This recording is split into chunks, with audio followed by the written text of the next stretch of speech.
How do you do, ladies and gentlemen? What's the real truth about Citizen Kane? It'll probably turn out to be a very simple thing.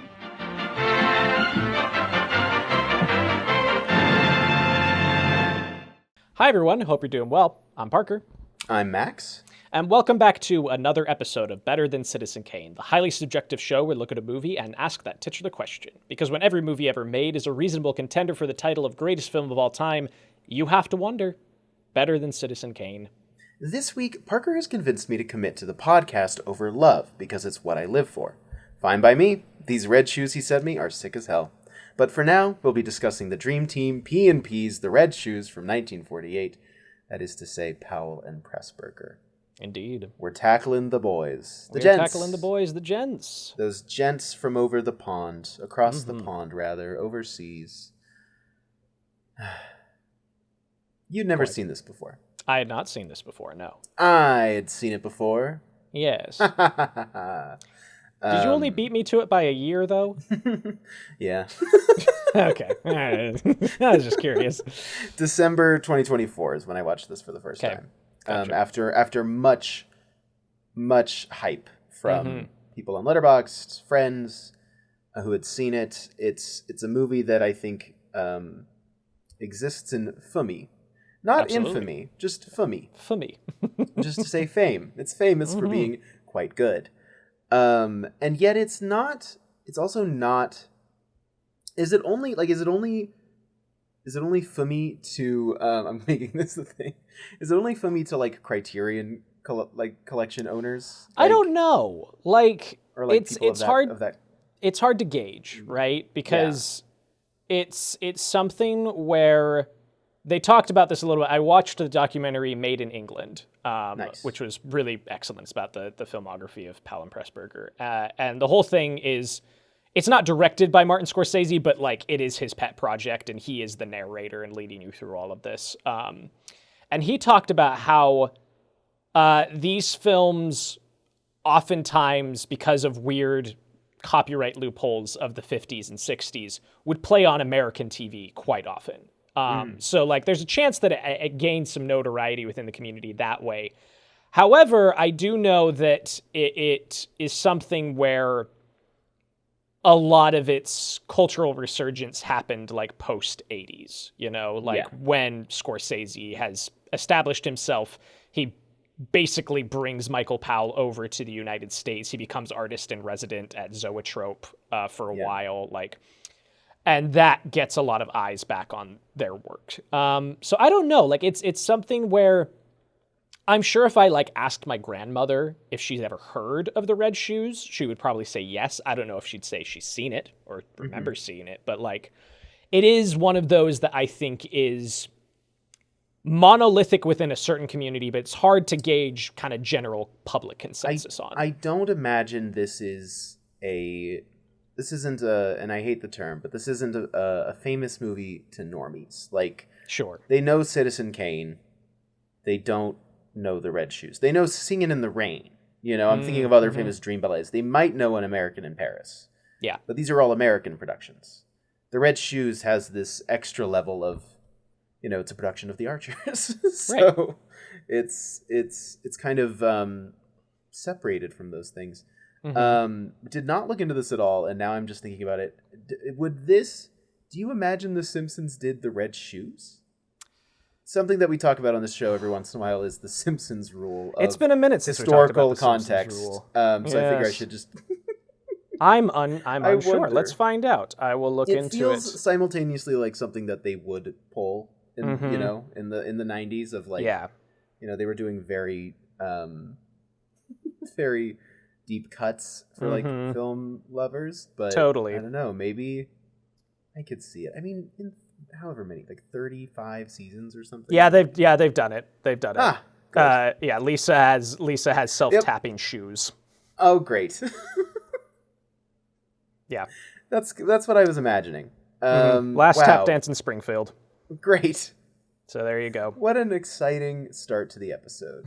But Parker, now that we've tackled what everyone else might have heard of this or not, what's your history with the Red Shoes? Do you remember first hearing about it? What did you know about it? I am fairly certain that, as often comes up on this show, I think it came from the documentary These Amazing Shadows, which is about the National Film Registry, and talking about film preservation specifically, because Scorsese makes mention, he's in there and he talks about a lot of his influences. Right. This is a favorite movie of his. Yes, right? absolutely. Yeah. And that's the thing, is that he mentions it in passing there, I think, but they don't dwell on it because it's not an American film, so it's not in the registry, but he talks about these kinds of films, right? And from there, it has popped up a lot in just other little clips and tidbits I'd see growing up, talking about film preservation and talking about his efforts to restore this film in particular, and, all of the work he's done for all sorts of other kinds of films in that regard. If you haven't, go look into Scorsese's efforts for preservation, because we owe the man a great debt, not just for his own body of work, but the bodies of work he's helped to preserve and save. But I would hear it mentioned a lot in kind of those clips that I would see. And you get to film school, people are talking about that as well. I heard it mentioned a few times there. And it's one of those things that you get this. I know you get this. And I would imagine a lot of our listeners do, where if you're into film and you love watching movies, there's just too many movies in the world. You will constantly be getting recommendations from people, and a lot of them are going to be these well-worn classics, these standards of cinema. And you're not actively avoiding them. You're watching other stuff, and you're like, man, I'll get to that at some point. And that was me with the Red Shoes. There was no part of me that's like, I don't know, it doesn't really sound like it's up my alley. It was just one of those that, I'll get to it. I'll get to it. And then I'm pretty sure it was one of the short lists ones we had when you and I sat down to make a list of stuff we wanted to talk about on the show. It was, because I think for me, around the time that we would have been prepping this show, that's when I was adding a ton of stuff to my watch list of things that people recommended, things that were on the Letterboxd 500, things that were on the Sight and Sound list. That was me adding a lot of kind of beefing up my watch list of things to watch, because I wanted to watch more great movies. Yes. So that sounds right to me, that I would have put this on my watch list. And then when we were putting together the show, this was on a short list of and we should eventually get to the Red Shoes, because neither of us have seen it. Right. And so once it was on the list, my brain then swapped it, it shifted gears to being I'll watch it when we watch it. Now and I will save it. And that's Pan's Labyrinth for me. There's a lot of those that now I'm I should probably wait. Yeah, I haven't watched Amadeus yet, and I keep putting I can't tell you the number of times I've just been sitting. I'm like, maybe I should watch Amadeus. I'm like, it's not yet. It's not time. Not yet. But that's bad what news this for became. you, Parker. It's not on the list for this year, so we got to do at least one episode next year. Yep. So that's where it lay for me for a long time. Yeah. But I've been so looking forward to watching this because Max broke the pact, and Max watched it early. I did.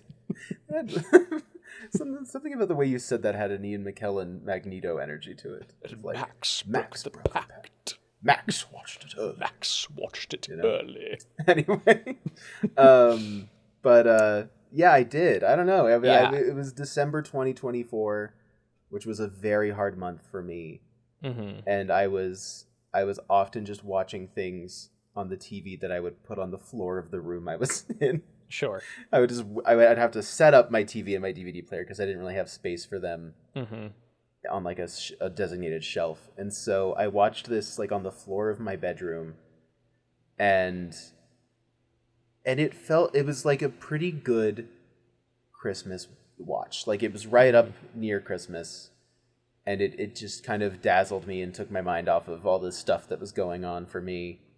And I liked it a lot. And I was like, Parker, you got to check this out. And you were like, we should do it on the show. And I was like, yeah. And then and now it's been a year and 4 months? Yeah, a year and some change. Yeah, a year and some change. And I finally brought it to the show, and I made you watch it. Yes. What? Good. What were you going to say? I was going to ask, had you seen any other Powell and Pressburgers up to this point? Yes, I had. Well, I'd seen, of course, A Matter of Life and Death. Right. Except for the trial, which I fell asleep during. Sorry. I'll get back to it. What else? What else are they? I mean, they've got... I stumbled across A Matter of Life and Death and really, really vibed with it. And that was the first one I had seen from them. Yeah. And then I also, I think last year, watched Black Narcissus as well. Sure. Yeah. So I've seen those two, but I haven't seen Tales of Hoffman. I haven't seen The Life and Death of Colonel Blimp. I Know Where I'm Going. No. There's kind of I've the big seen ones. I've seen I Know Where I'm Going. Yes, I think I was going to say. I feel like seen I saw that you had logged that at some point. I liked that. It's funny. It was probably the same year as I watched The Red Shoes. It was 2024, I believe. I watched that, and it was like the 90s Criterion DVD release because they hadn't re-released it, and then now they have. Yes. So I'd like to revisit it as like a Blu-ray. Mm-hmm. But it was very nice. It was a very pleasant watch. Nice. Far less kind of grand in scale. Compared to like it's that, and then they literally followed up with A Matter of Life and Death, and that feels like, I mean, I don't know everything about Life and Death of Colonel Blimp, but like it feels like Matter of Life and Death is quite the Technicolor step up from... It's kind of, like Matter of Life and Death, Black Narcissus, and Red Shoes are kind of considered like their Technicolor masterpieces. I mean, like there's from what I gathered in the documentary, there's a lot of interesting stuff going on with Blimp, but those three are kind of like the godhead of the Powell and Pressburger filmography. Sure. Which, fair enough, from what I know of Black Narcissus and the movies that I have seen. So yeah, I'd seen those. I'm a fan. I am also a fan. Like genuinely, like I am so intrigued. They feel so you to me. Yes. Yeah. Like they feel as artists and as directors, they feel very you. Like I can enjoy them, but I feel like, I just feel like you get quite a bit out of it. I do. Not that I don't get it stuff. Right. Out of it, but no, I totally get what you mean. And like they do excite me quite a bit. And like watching The Red Shoes this week, I was like, man, I gotta sit down and like get through this filmography because like what else am I missing here? Like the clips they were showing of Tales of Hoffman in the documentary, it's like, are you kidding me? Like losing my mind seeing some of this stuff, which is another thing. Like I fully I just worship at the shrine of Jack Cardiff, their cinematographer. He also did Pandora and the Flying Dutchman, which like has a lot of the Archer's crew, but isn't them. But he shoots that, and you can tell, Yeah. So just these. Had you seen the ballet from this before? Had you seen any clips I'd of seen that? maybe one or two clips. Like I'd maybe seen like a few seconds that of it. Feels like the most likely thing to have spoiled for you because it just feels like someone would chop that out of this. Yeah, I'd seen. I don't know exactly what segments of it, but I know I'd probably seen maybe like 20 to 30 seconds of the ballet sequence, completely out of context, but like had not sat down and ever watched it through. And what's so interesting about it, and we'll get into it when we get into like the summary, but like that whole sequence is crazy because it works completely isolated, like out of context. You can watch those 15 minutes, you're like, wow, that was amazing. And then in context, you just get so much more added to it, which feels insane. Yeah, truly. Yeah. I have so much to gush about with that whole sequence. Let's talk about it. Let's talk about The Red Shoes. Before we do summary, though, I mean, like, what overall you really quite liked this, I imagine. I did. I really, really loved this. Yeah. It is a famous Parker 4.5. And I'm excited. I'm excited to hear about that. Yes. I mean, it's also a 4.5 for me, so I unfortunately can't do my bit that you hate a movie that I love because we feel the same. But overall, like, takeaway from this as, I mean,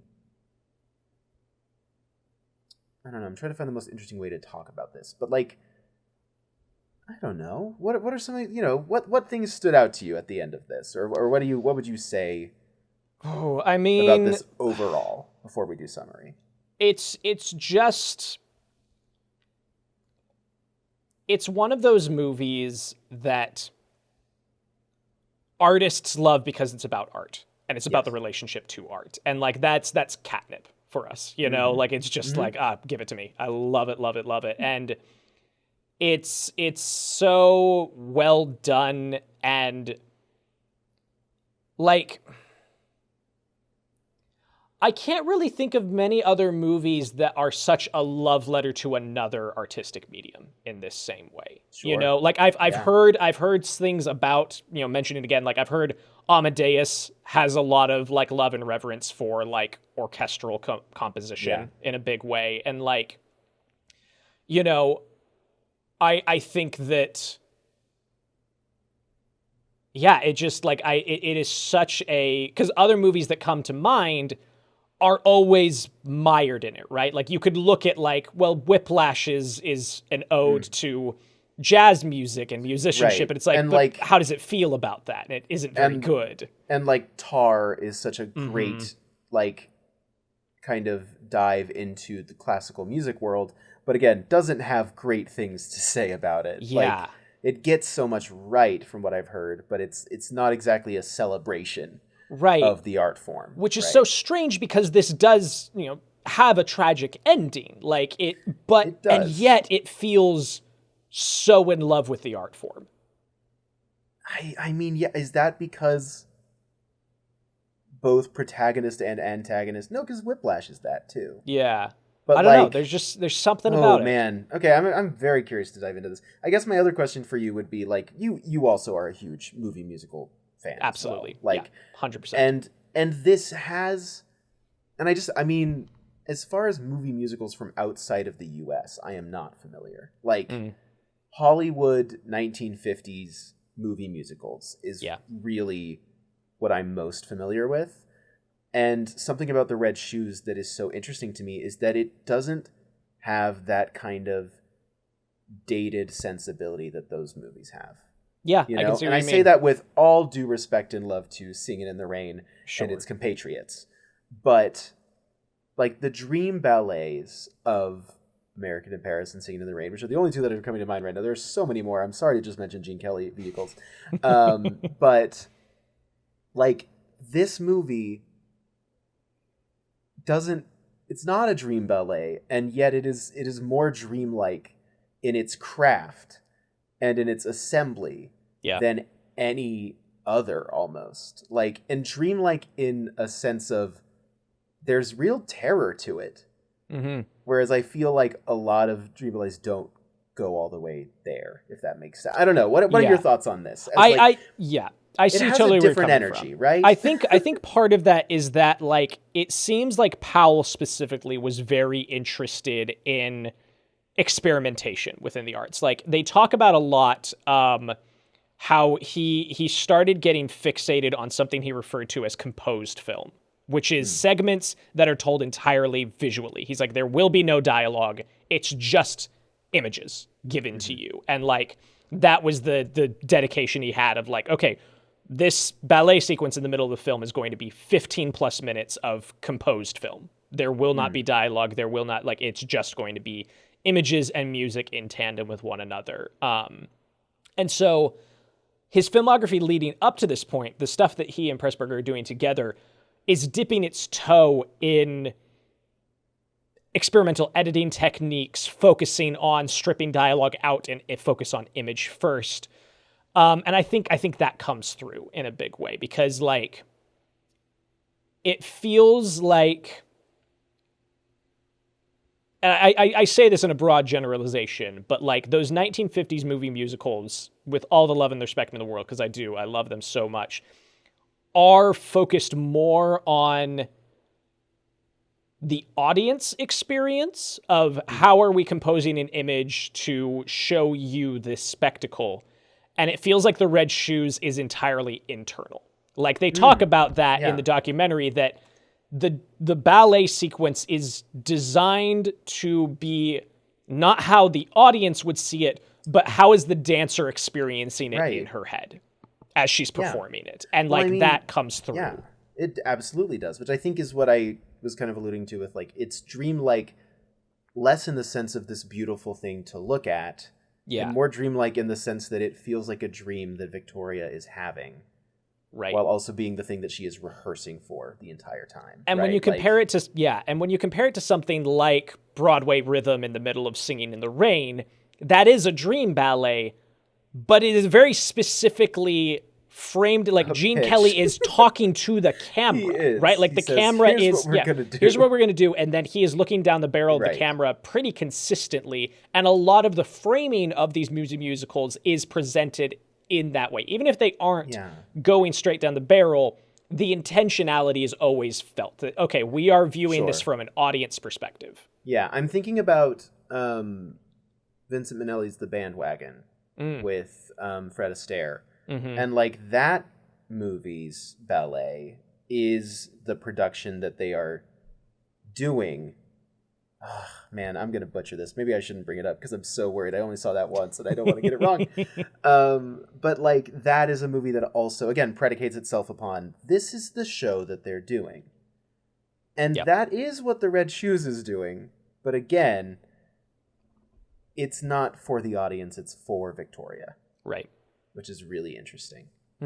Okay, good. Okay, I'm glad we could talk about that a little bit. Yes. I have some notes here about research of just like what went into this happening. Basically, producer Alexander Korda had conceived a ballet-themed film in 1934. It never really came to fruition. He found himself again inspired to write another ballet-themed film in 1937 as a vehicle for Merle Oberon. And he wrote that with Michael Powell, but then Korda abandoned the project, and then in 1946, like 9 years later, Michael Powell and his filmmaking partner Emmerich Pressburger, great name by the way, just a quick shout out to Emmerich Pressburger, really good, bought the rights to the screenplay Powell had co-written, so they had to buy back the work that Powell had previously done with Korda, and it had more dialogue and less story, but that at least the original screenplay did. Character of Boris Lermontov, inspired by an impresario who founded the ballet, the Russian ballet, basically, or the Russes. Sorry, ballet Russes. I just assumed. I don't know. And I don't know. They kind of went into this of like it's. Powell himself stated the film is about dying for art and that art is worth dying for. That's really all I have here. I'm going to be honest. I kind of phoned in the research on this one. Did you glean anything else? Yeah. So all that's really great table setting and kind of what they talk about. They focus a lot on the fact that Powell insisted that Vicky Page needed to be played by a real life ballerina.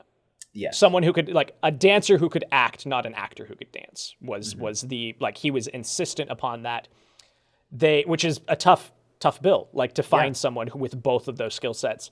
They find Moira Shearer. She didn't want to do the film, and it took them a year to convince her to do it. And it's mostly just that she has talked about that, like, she didn't really think much of movies. She was very much in love with ballet as an art form and felt like film really couldn't capture the same things that live performance could, but through a lot of persuading and meetings and things like that, eventually she gets talked into doing it. And we are all so blessed that she did. Like, truly, good God, it's an incredible performance across the board. Let's see what else. So they go into the production of everything. They bring on Jack Cardiff, who had shot Black Narcissus. He's doing, in a cinematographer. And it's like, it's crazy because the whole film is conceived around an original ballet. Like they wrote and choreographed a ballet for this film and built a movie around it, which is one of those things you don't really think about, right? Like it's what you and I have talked about a little bit. We talked about it with That Thing You Do of like, a lot of the time you'll see movies where it's like, this song has to be the biggest thing ever in universe. So how do we write a song that could conceivably be the biggest thing ever in universe?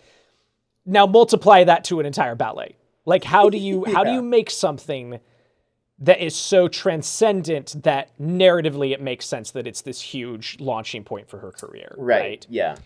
And I think they do a phenomenal job. Like it's really, really well done. It was choreographed by Australian ballet star Robert Helpman.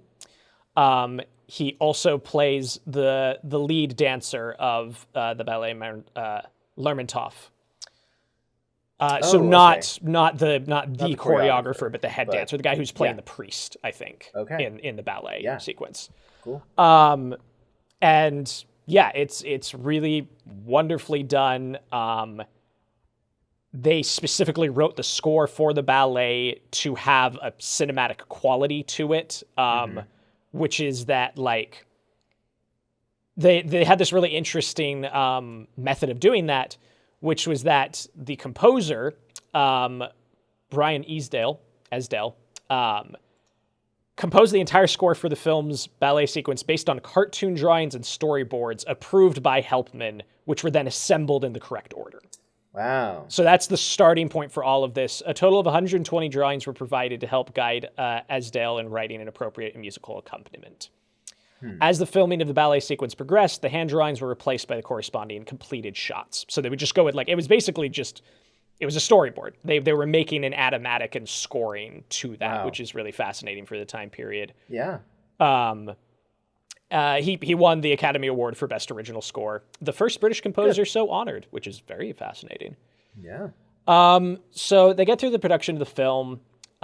When it's released, so this film is produced by, distributed by General Film Distributors, but it's the Rank Corporation or something like that. It's the big gong at the beginning of the movie. Yes. And Powell and Pressburger had worked with them several times before. Like, this was like the first real company that they had worked together for. I won't go into all the history of how they met, but there's a really funny little meet cute of these two. Of Powell's star starts to rise. He worked in silent films as like a stuntman and a special effects artist. Wow. Which is really cool. And then eventually kind of breaks his way into directing. At a certain point, he goes to some sort of conference or convention. Something's going on with the production company he's involved with. And they need a new screenwriter fast. They have a project they're working on, and the original script is not cutting it. And they have to can the guy, but they're going to film really soon. And Pressburger walks up to him, and he still has it in the interview. It's crazy. It's this tiny little rolled up scroll that is maybe 2 inches wide.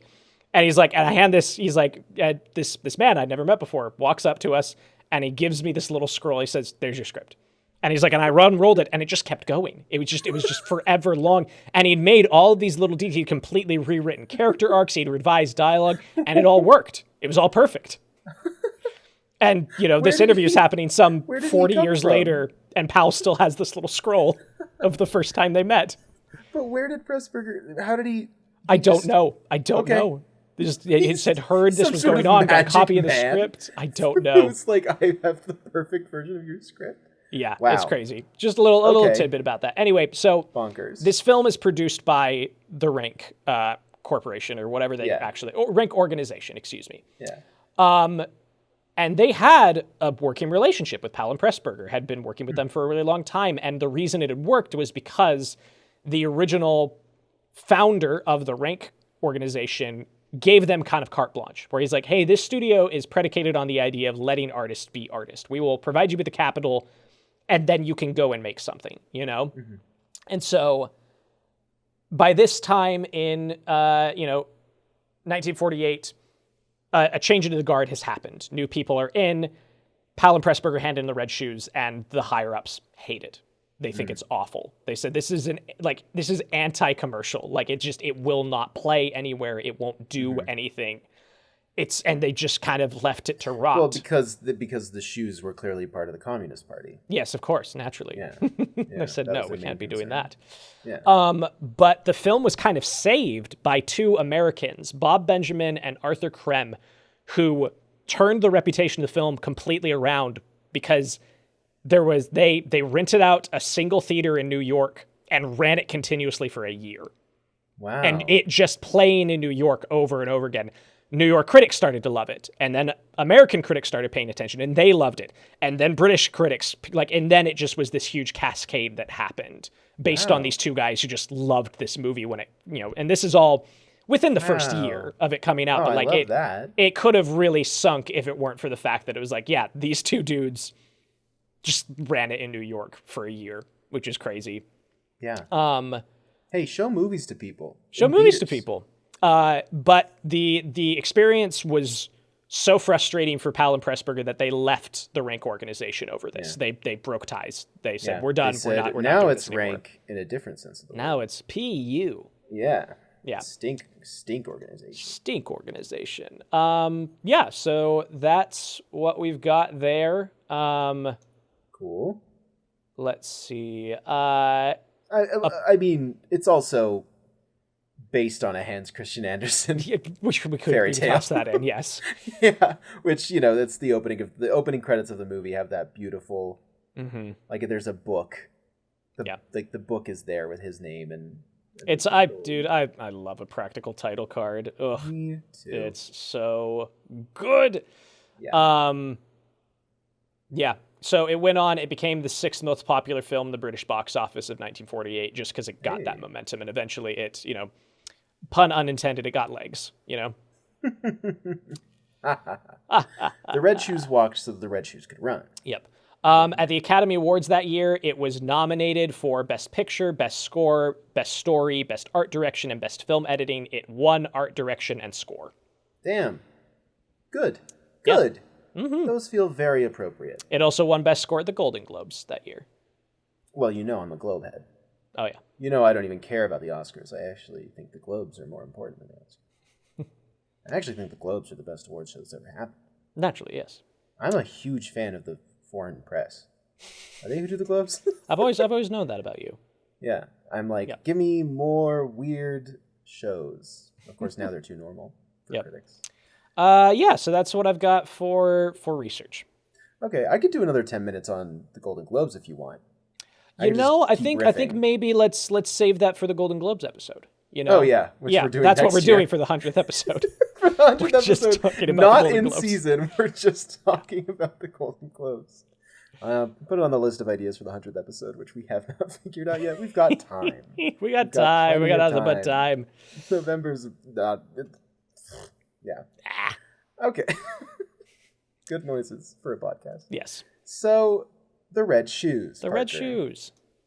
What do you think about how this movie opens with something that to me feels incredibly modern? Which is just like seeing, the nosebleeds at an opera or at a ballet, but also then a super title passes by and says 45 minutes later. That one's crazy. The super title is nuts because it's not a dissolve. It's not a cut. It's the same shot. Like nothing has changed about their environment. It just like a little ticker tape goes above the bottom that says 45 minutes later. You kind of are like, wait, what did that mean? What do you mean by that? What do you mean? What are you talking about? It is such an interesting choice. It is such an interesting choice. And yet I just feel like super titles are not common. No. At this point, right? Certainly not in this way. Like not on top of footage like this. No. Yeah. Fascinating. It's really it's fascinating. Just such an interesting little inclusion. But of course we are introduced to Julian Craster, who's in the audience. And I just love the whole back and forth in the crowd here. It just feels like something I hadn't seen in other movies like this. I don't know. I just really the back and forth between like the dancer snobs and the music snobs is really great. Yeah. Of just like, well, why are you here? Have you heard of her? Well, naturally, it's just they're like, that's our professor, and they just cheer when he walks in. The cheer, I was like, that feels accurate. It does. But he's attending a performance of the new ballet Heart of Fire, performed by Ballet Lermontov, scored by his professor.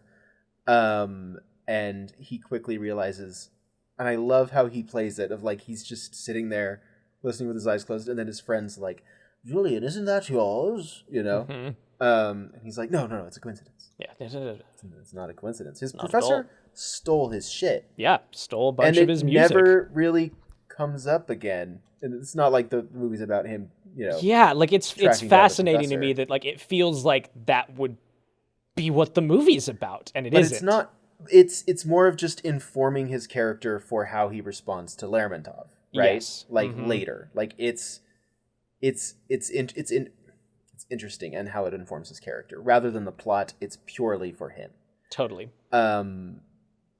And so then we are also introduced to Lady Neston, who is looking upon Professor Palmer and Lermontov from across. Very, I just get a kick out of this little setup of all the plots of the opening ballet. I do love the way that Lermontov is framed. It's just hands, and then, very shadowy figure in the darkness. Love the way he shakes his finger when he gets the note. He's like, no. No. It's very good. But she has a niece who is, right? It's her niece, I believe? Yeah, it's her niece. It's Victoria Page. Yes. And, they're like, we're having a party, please come. He initially refuses, and then Palmer's like, she's a great patron of the arts. Yeah, he's like, all right, fine. All right. Twist my arm, I'll go to a party. And he says that, and I thought that was really weird. But, of course, we go to the party. Lermontov arrives. And, man, if this guy isn't just a dastardly fop, is what my first review I was like, would you like, I don't want to steal your thunder in how you've described him. I believe I said French Christopher Nolan, you dastardly fop. And then I put a shaking head emoji and a thumbs down emoji. Yep. Yeah, and maybe a no, like a cancel emoji. When I watched it for a second time, I was like, what was I talking about? He doesn't look like Christopher Nolan at all. He achieves it. The energy is there. Because I was expecting a pretty spitting image, and I was surprised when that wasn't the case. Yes. But then later, I feel he taps into it a little bit. Yes. He's like if Christopher Nolan and what's that guy from Dick Tracy? Big-headed guy from Dick Tracy with the split part. Flat top, is that? Yeah, probably flat top. Yeah, it's like a flat top and Christopher Nolan had a kid. Yeah, that's good. And it was Boris Lermontov. Lermontov. Did you bring Dick Tracy to the show? Do you think he'd come on the show? Do you think he'd come as a guest? He's been on Zoom. He's made that very clear. He's not opposed to movie. Zoom. He's willing to do it. He's willing. God, imagine if we're like our next guest, Dick Tracy, played by Warren Beatty, at 100 years old. Yeah, why God not? Bless him, I guess. God bless. So Lady Neston's like, "Oh, Mr. Lermontov, my niece is gonna dance," and he's like, "No." He says something very catty. It's something along the lines of like, it's like if someone showed you blah blah blah. Yeah. And this is blah blah blah. Yeah, he's very uppity about it, but like he makes a good point later on. Like Jen, I was like, yeah, I get it, but he's being very catty about it. Sing Parker immediately takes the side of Boris Lermontov in the movie. I don't know about that. Parker's like, it's good what he did. It's good, yeah, and I said that. Yeah, art should kill you. It's Parker's take. I asked Parker over text if he has ever been concerned that a red shoes might happen to him, and he said hadn't thought about it. Was not really something I think about, I just think you should be a little worried. Yeah. Now a red cardigan that could get me. Oh no! But red shoes, I don't know. It feels outside of my wheelhouse. The red cardigan. It's just about a guy who just sits at home. He has a nice time. Yeah. But then he loves it. It makes so you right. Much. It moves your wrist. Oh shit! Yes. Damn. Yeah, brought it back around. You didn't think I could do it. The famous ballet is about writing. Yes. So anyway, Vicky tricks Boris. She walks up to him and is like orders the same drink as him, but I think it's a pretty clever move to get his attention. And then he's really mean. And then she goes, "Well, I'm her. That's me." Yep, that's me. He goes, "Well, why did you want to dance?" Yeah. Well, the reason the thing that I bring up about his point is that he says he's like, one doesn't enjoy being invited to a party and showing up to an audition. Yeah. And she's like, yeah, that actually makes sense. I get that. That's fair. Yeah. Yeah. But then he's like, well, why did you want to dance? And she goes, I don't know. Why do you want to live? Yeah. He goes, I don't know. I just know that I must. If I had to say, it's just because I know that I must. She goes, that's me about dancing. Yeah. Asshole. Idiot. She said that too. Idiot. She walks away and he's immediately like, oh. Whoa. You've charmed me. He says, before, he's like, oh, you should come check out my ballet. So he hires her basically, right? Yeah. Meanwhile, the next day, Julian angrily writes a letter. Yep. To Boris, and he will not go away. He's at Lermontov's penthouse, and he insists. Yeah, and he's like, "Give me the letter. I wrote a silly letter. I wrote a silly letter. Please give it to me. Don't read it." And he's like, "I love. Already did. Says, I've already read the letter." Yep. And then he's like, "Play something for me." So he does. Yep. And he's while like, he's eating breakfast in his insane like cross-breasted robe. It's great. Yeah. Just the costumes in this are nuts. They are. They really are. Julian gets a little uppity. He's like, "Oh, I hope it wasn't interrupting your breakfast." Yeah.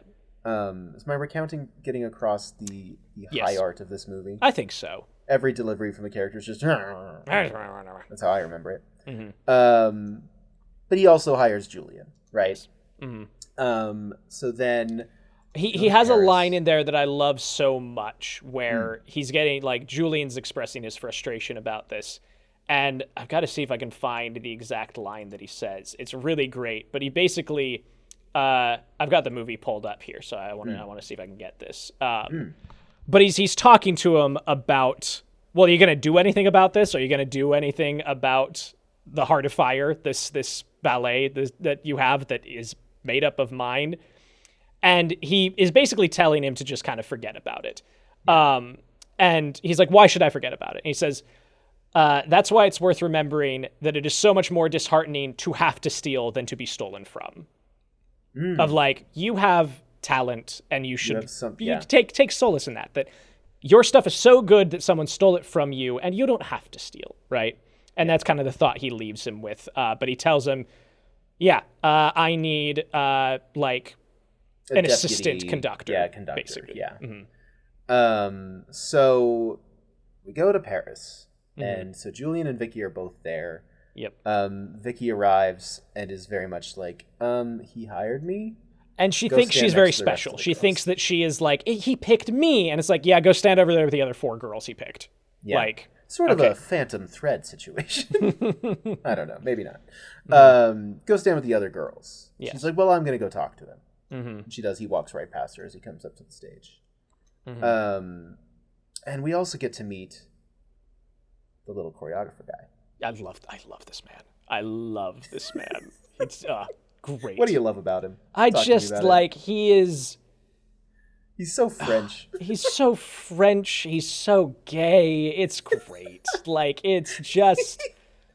I watched this French. And he's gay. He's gay. He loves classical music. There are many very interesting things. Yeah, I love him so much. Grisha, is that his character? Yeah, Grisha. Name. Yep. It's just fantastic. And he's initially sort of an antagonist to Vicky, but is quickly just like a friend to all, it feels. Yeah. His birthday, we'll get to it. So Vicky arrives and quickly learns, I'm not special. Yeah.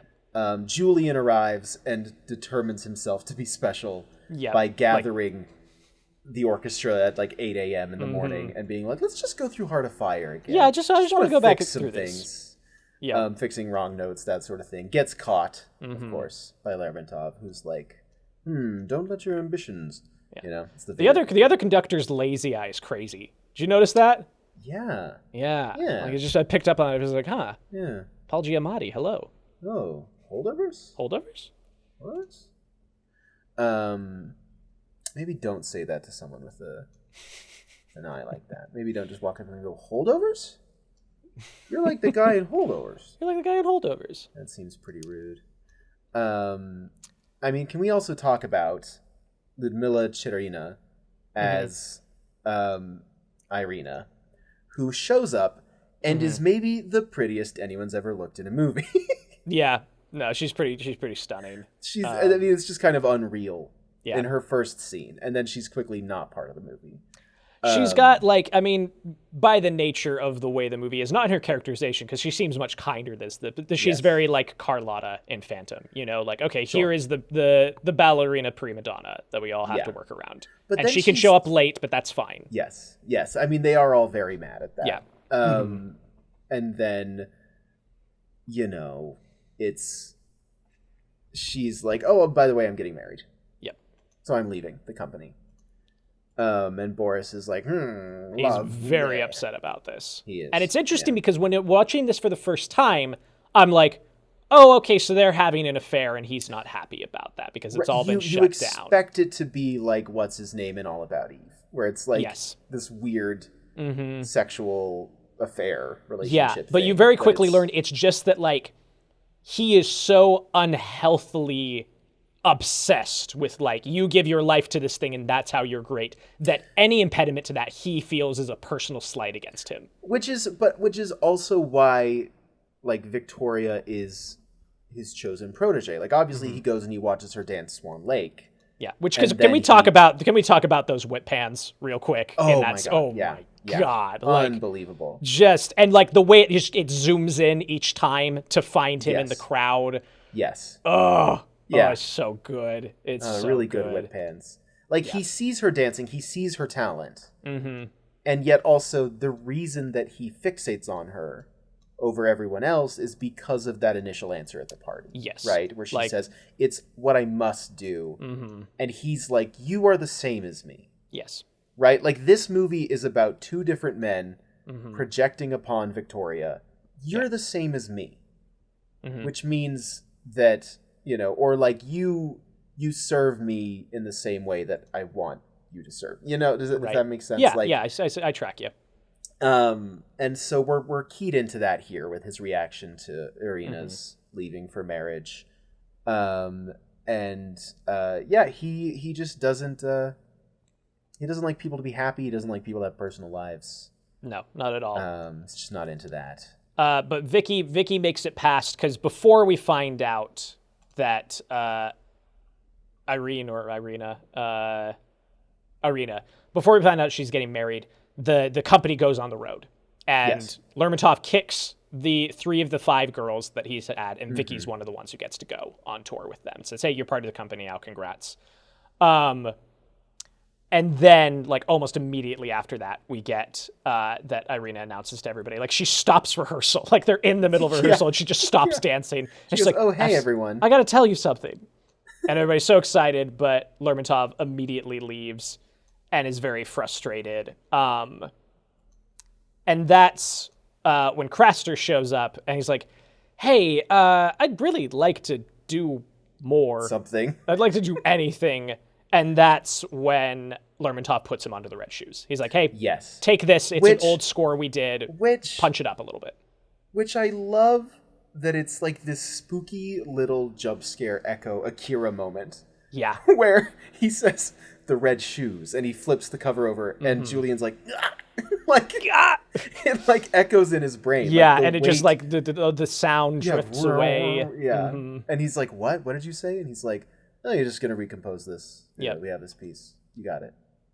And it's so interesting because like because I knew it was based off of a fairy tale. I knew it was based on a Hans Christian Andersen story.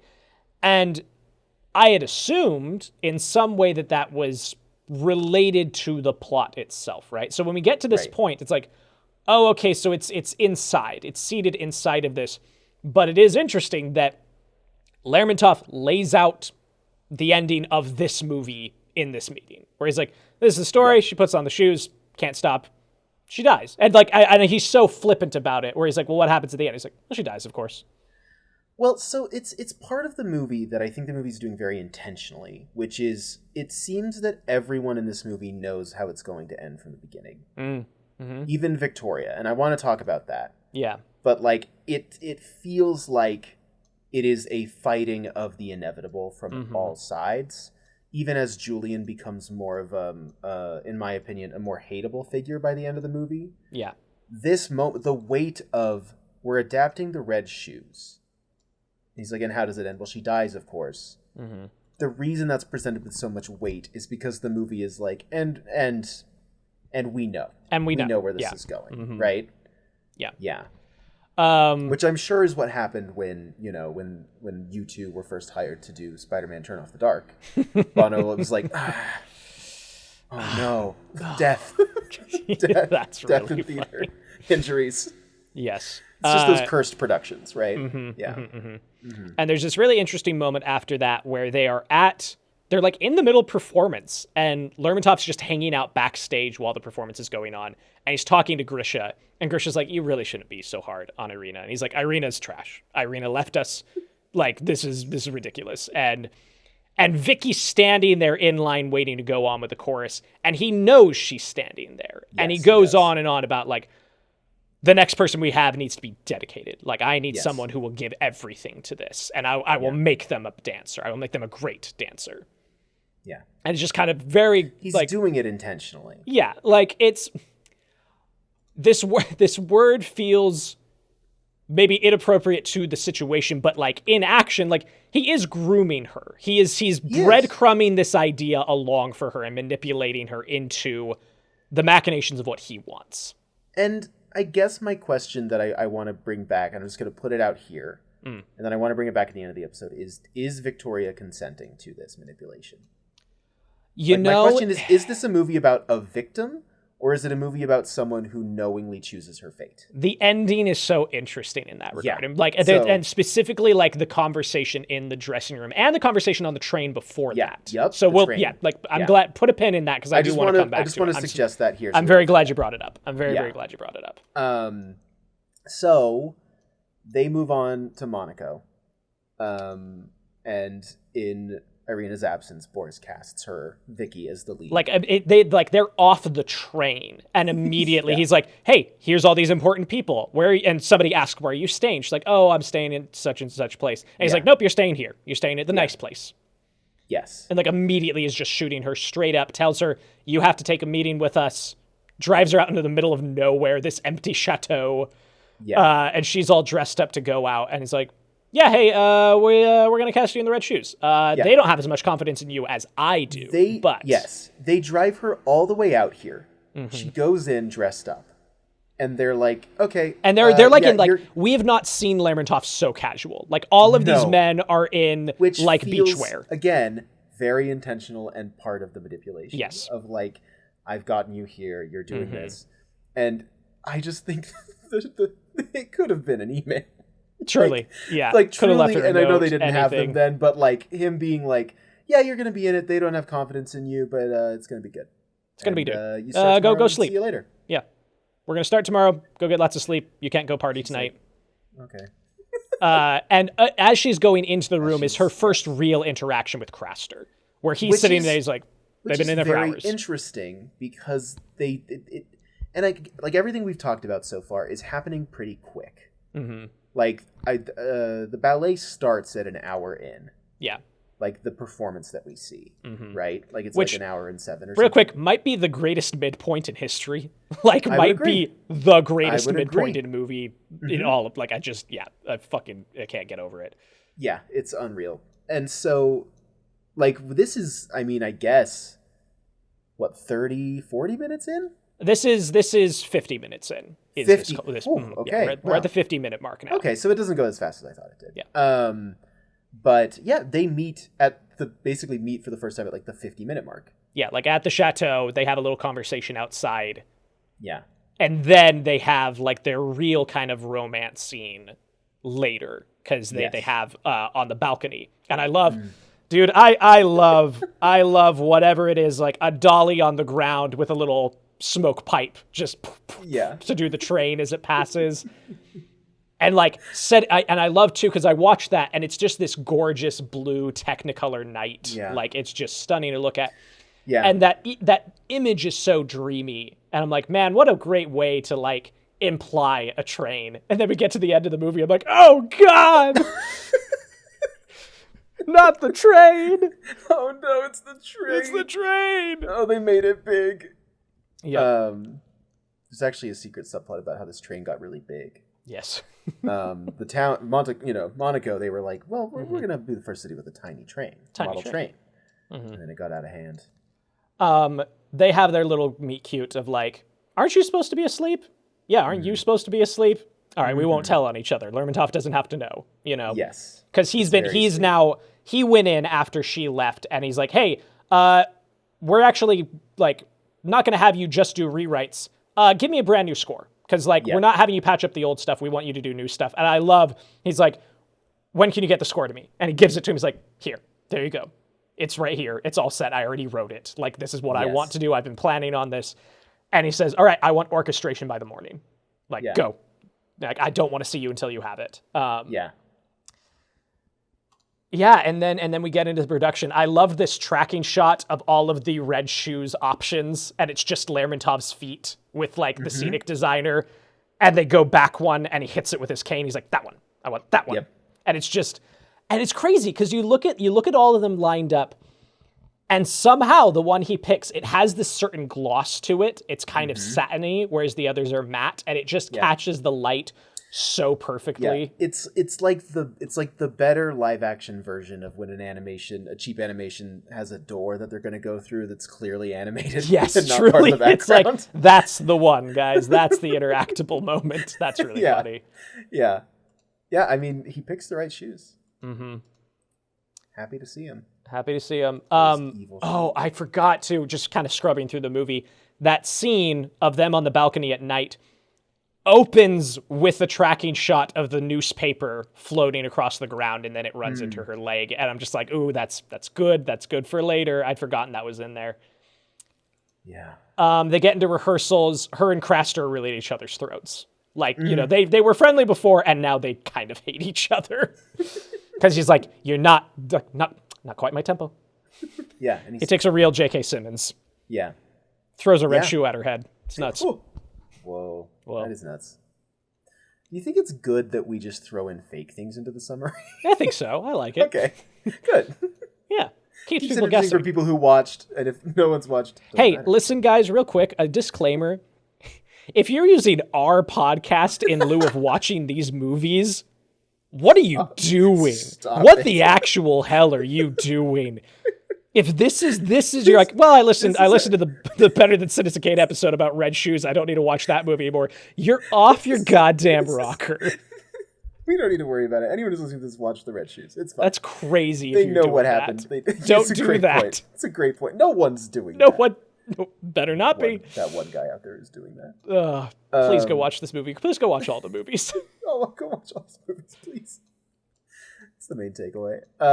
These are good movies most of the time. Really good movies, guys. So I don't know. I mean, you have it up. This summary is a little skimmy of things, but we're basically moving into They do rehearsals.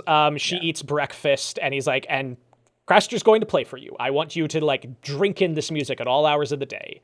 And they're both like, man, this is really tough, huh? Boy. And they've got this whole thing about keeping tempo. And yet also Lermontov is literally like putting these two people together. Yes. And being like, you're going to do this, because he can't even conceive that. No, of course not. Cannot possibly conceive anything outside of himself. Yeah. And then we get to the ballet. Vicky's very nervous backstage. Craster has this really cute moment where he comes back and wishes her good luck. And he says, Vicky, go whatever tempo you want. I'll follow you. Yeah. And that kind of gives her a nice little boost of confidence. And then we get to the craziest thing you've ever seen in your life. It's like the best thing ever. Holy, just 15 minutes of... It's wild how, because we get the backstage moment, it's so bizarre how that... Like, you're literally seeing these people right before they perform. And yet, the minute that it's being performed, you are transported. You forget that that's who this is a little bit. Which is the magic of live performance and theater performance. Of like, even if you know the person in the show, if it's really good, you're not thinking about it. Yeah.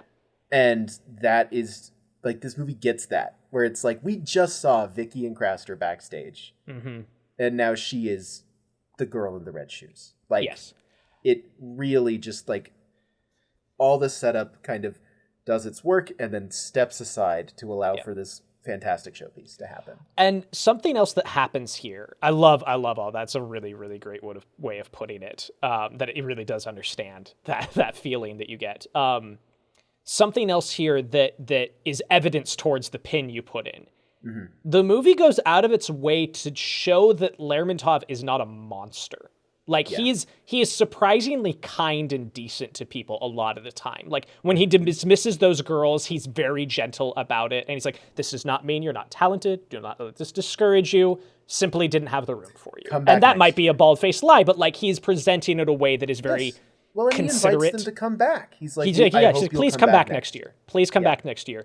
And there's a moment right before the ballet starts where he goes to Vicky and he's like, if I had any doubts in you, I'd be nervous. So why are you nervous? Like, you're not dancing for them. You're dancing for me and everybody here. Like, people you've danced for 100 times, you know? Yeah. It's okay. You're going to be fine. He's not completely despicable. No. And the thing is, like, that's what adds credence to this pin we're going to talk about, is that you watch these moments and you're like, I can see why she's taken in by this guy. I can see why there's a part of her that is wanting to engage with this and to devote herself to this man and to his vision of what her career could be. And devote herself to herself. Yeah. Because it's the vision that he has for her that she wants and agrees with. Yes. It's not just devotion to Lermontov. I mean, it is ultimately, but it's devotion to their agreed upon future for her, right? Yeah. Like, she wants that future. Yeah, she's in. She wants that. And he offers that. And she offers for him the same thing. Mm-hmm. Like, they mutually benefit from this. Right. And then it's so easy for this to be just a man abusing a woman. And that's the thing. Like, I think that's what makes this movie stand up and why it has a lot of complexity to it, is that we've seen a lot of films about abusive power dynamics within the arts. And a lot of the time it paints with a very broad stroke of like, well, the person in the position of power is clearly abusive and is clearly overbearing and is clearly egocentric. Just talked about Dreyer and Falconetti in Passion of Joan of Arc. Yeah. The making of that movie is that to a T.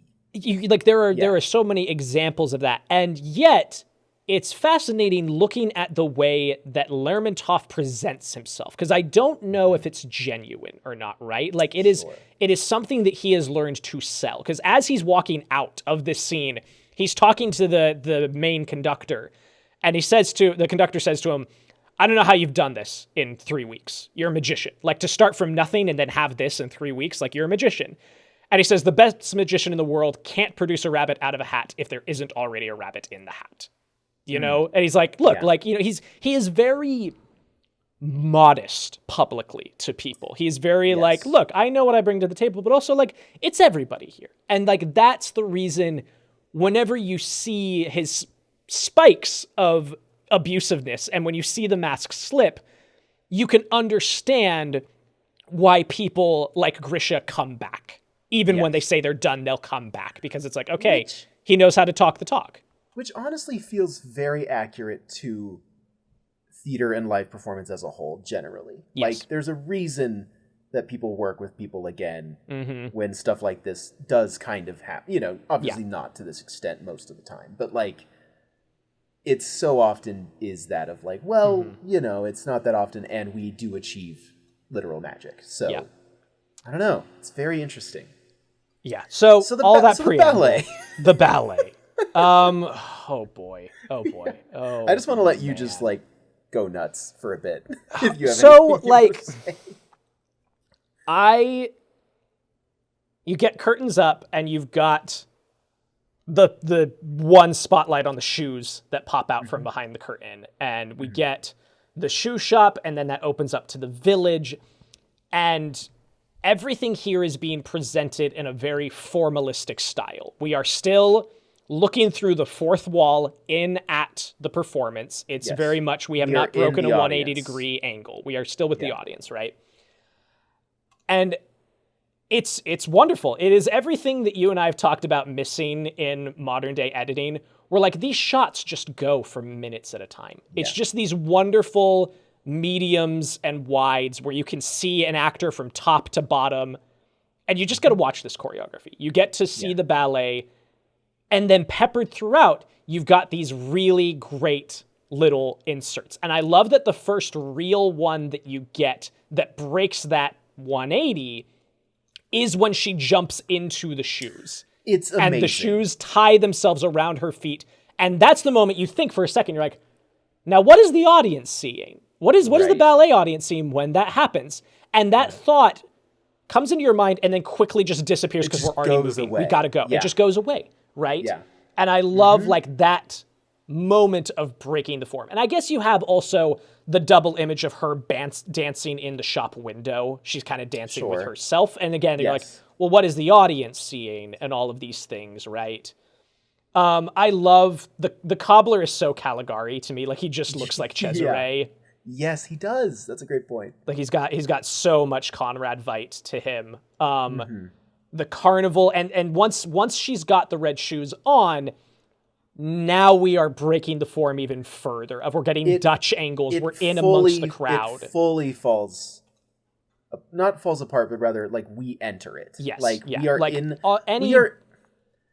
We are the facade disappears. We've lost the proscenium. We are in the world of the red shoes, which again is very interesting because even though this is breaking with the formal nature of watching a show, it's tapping into the experience of getting really invested into a live production. Yes. Which is that you do kind of experience moments in this way. Yeah. Right? Like your memory of a show can be so different from what you actually see on stage if it's like the magic of that, right? Yes, absolutely. Right? Like it's because that's what's the joy of live theater is that you can look anywhere. And your memory of a scene and a show is going to be different than the person sitting next to you because you were looking at a different part of the stage. You caught something that one of the ensemble was doing. You picked up on this particular lighting shift that happened upstage, right? Like, absolutely. I think you're 100% right. And what makes this so unreal is you talk about her dancing with her own reflection in the shop window. And you're like, okay, girl from the red shoes. This is the girl within the fairy tale, the red shoes. Yeah. She's got the shoes on and she's dancing with herself. And then at a certain point, and I don't know if it's literally just when the cobbler becomes Lermontov and then Julian. Yeah. I don't know if it's then. That's a very strong candidate. But at a certain point you go, oh, right, Victoria is in this. It's Vicky. It's about Vicky. It's about Vicky. I think it's that moment because we have leading up to this stuff that still fits within what's happening in the ballet. Like her boyfriend turns into the cellophane man when they take him away in the carnival. Oh, that rocks, by the way. Oh, and this, the shot immediately following where she's going down the corridor of flats and they've got the cellophane images on the wall and they're dropping one by one and the camera pushes through. I think that's my favorite shot in the movie. I don't know. It's God. Just so... It's insane. Gorgeous. It's just operating on so many levels of texture and movement and color. And yeah, and then we come back out of the carnival. We're here, the grasping of the cobbler's shadow at her feet before that moment. Love the playing with the shadow because again, that's what you use on stage. And also it's a very filmic technique as well. Yeah. And it's this shadow grabbing at her. The shoes keep taking her back towards the shadow. Yes. Which is important.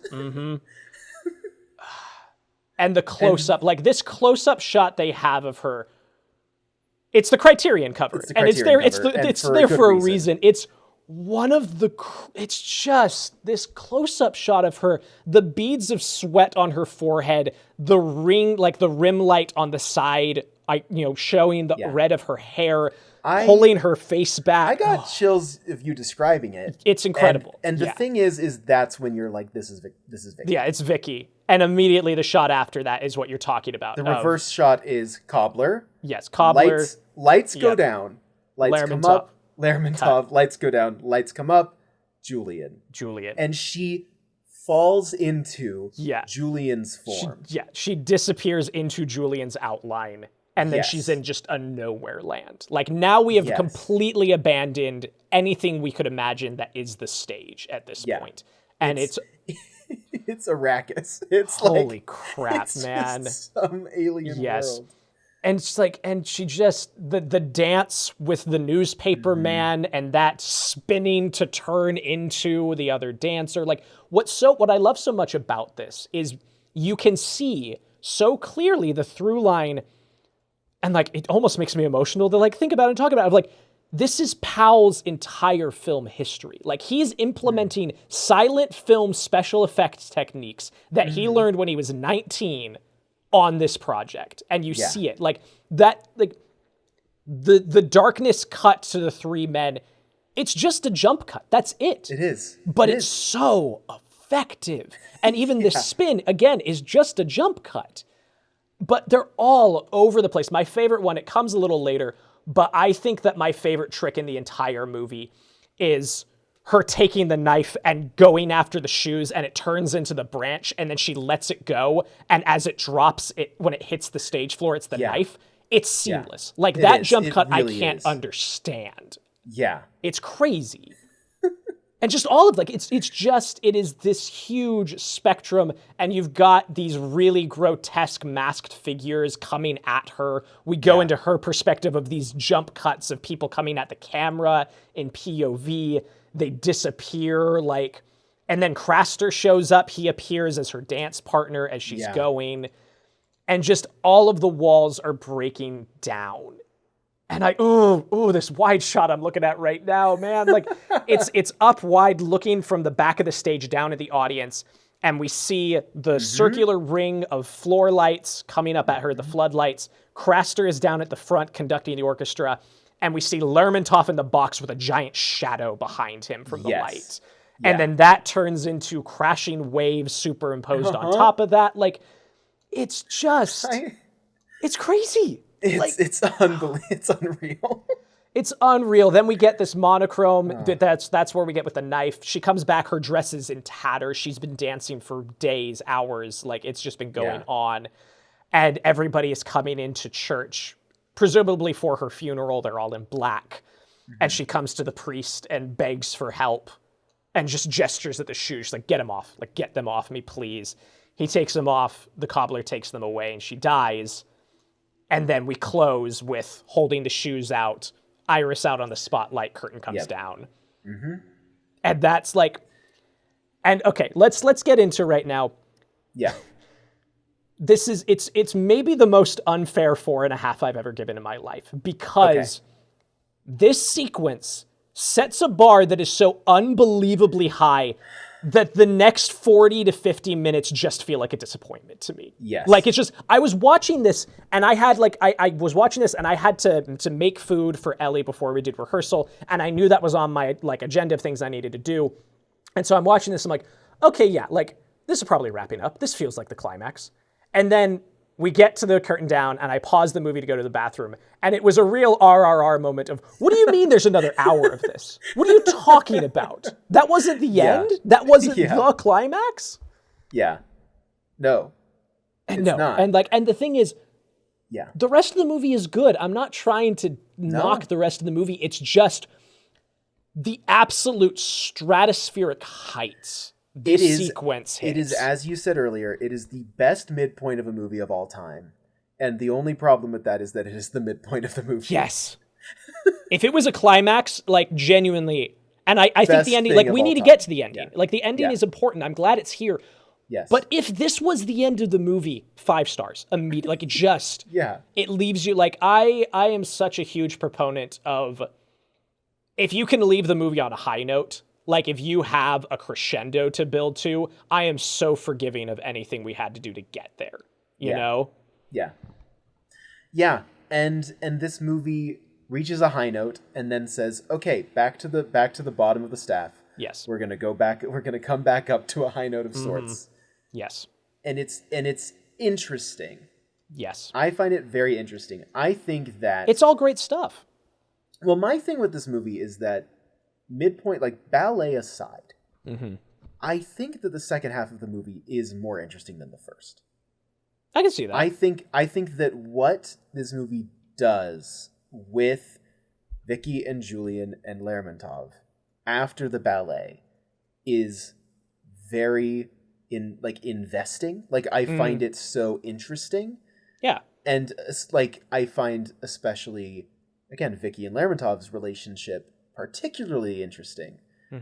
And it's it's just like an inherent flaw by nature of having the ballet of the red shoes be the middle point of the movie, because it needs to be. It does. There's maybe is a version of this movie where that's the climax, but with what this movie is doing, it has to be in the middle. Sure. And it's I don't know where I land on it. It's just but my half star off for this movie is the same as yours, which is that I start to feel it just a little. It's just at times in the second half, just a little. I think if it was 30 minutes, yes, I would feel a lot better about it. It's that there's 50 minutes of movie left. It's after daunting. This. It's a daunting 50 it's like, minutes. okay, wow, all right, that's a lot. Yeah, let me gather my things. Would this movie benefit from an intermission, even though it's only Maybe. 2 hours and 15? Kinda. Could well be the case. Think about like Lawrence of Arabia, and I know Lawrence of Arabia is literally 2 hours more than this movie. Sure. But thinking about how that intermission is so beneficial. Or RRR, which you just invoked. The intermission of RRR is crucial.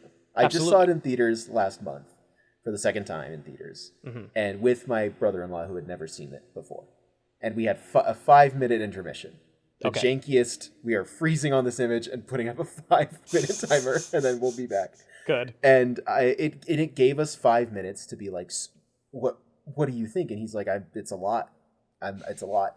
And even though this movie is only 2 hours and 15 minutes, the ballet is potentially so much that an intermission could be helpful. Totally. To let you fully process that as an ending, right? To fully process it as, oh, okay, wow, that was amazing. Let's talk about it. And then be like, I'm interested in what the next story is. Yeah. Like, okay, now what? I don't know.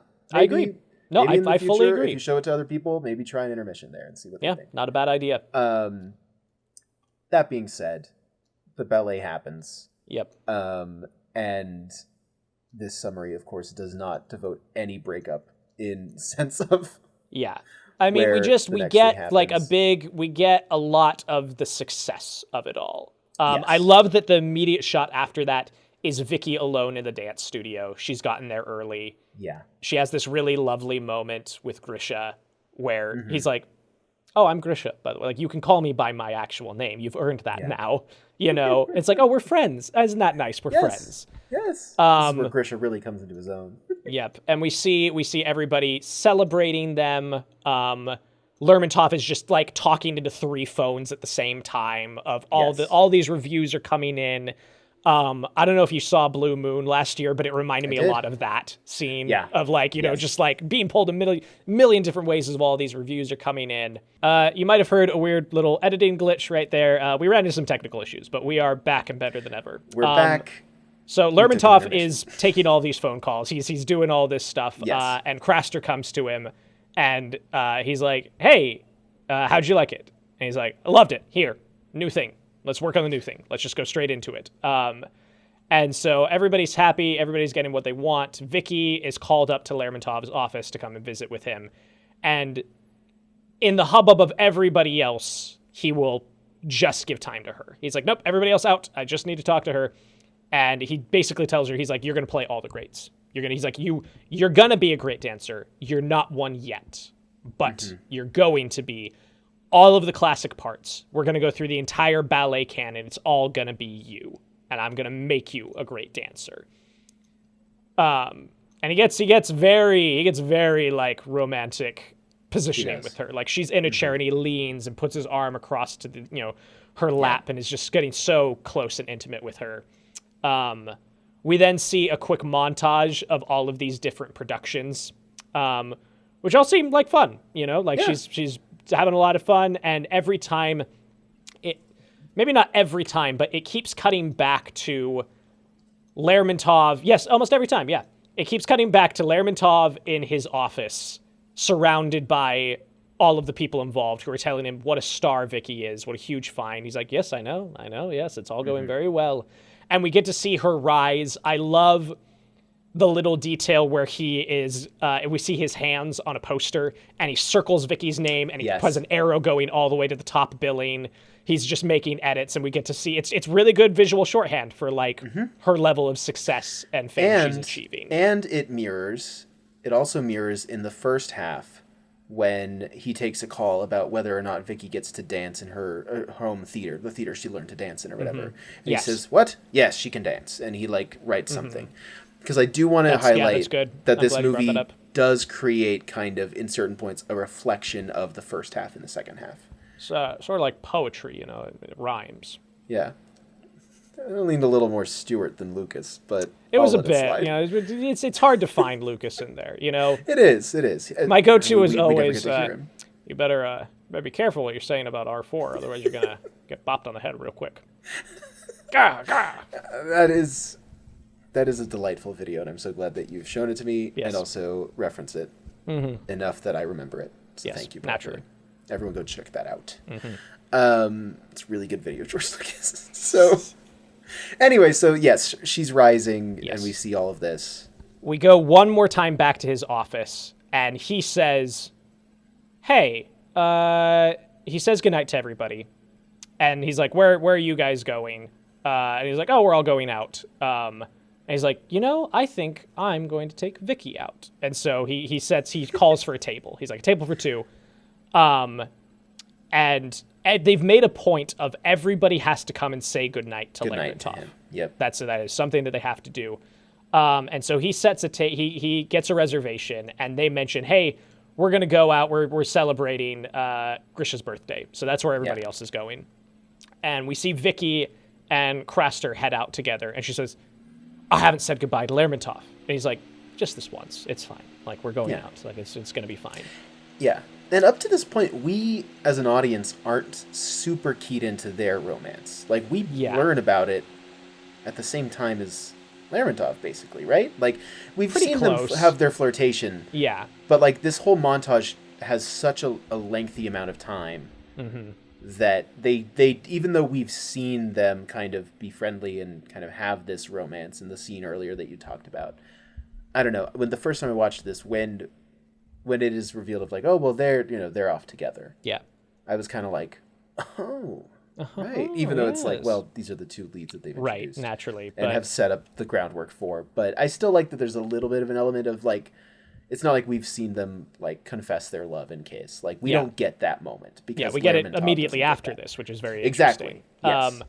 So then we cut to this raucous birthday party with I love the reveal. I love so much. He's got the bottle opener and you see the top of the bottle and that's it. You just see the top and then he gets it off and he just hauls this giant like 4 foot tall glass of champagne. It's incredible. It's so good. It just looks like such a fun birthday party. Yeah, it looks like a blast. Like you imagine hanging out with all of these people, like in Monaco by the lake, like by the water. Yeah, and you're all part of the same like part of acting the and same performing crew. troupe. What a good time. Yeah. And they bring out the cake for him. Mm-hmm. It looks delightful. It's a lovely cake. It's a lovely little cake. Lermontov pulls up, and everybody's like, oh my god, like Lermontov's God, here. He never comes out and hangs with us. Coming out to party. He's coming out to party, baby. Yeah. And because again, he did hear that Vicky and Craster were heading there. So he's there to find Vicky.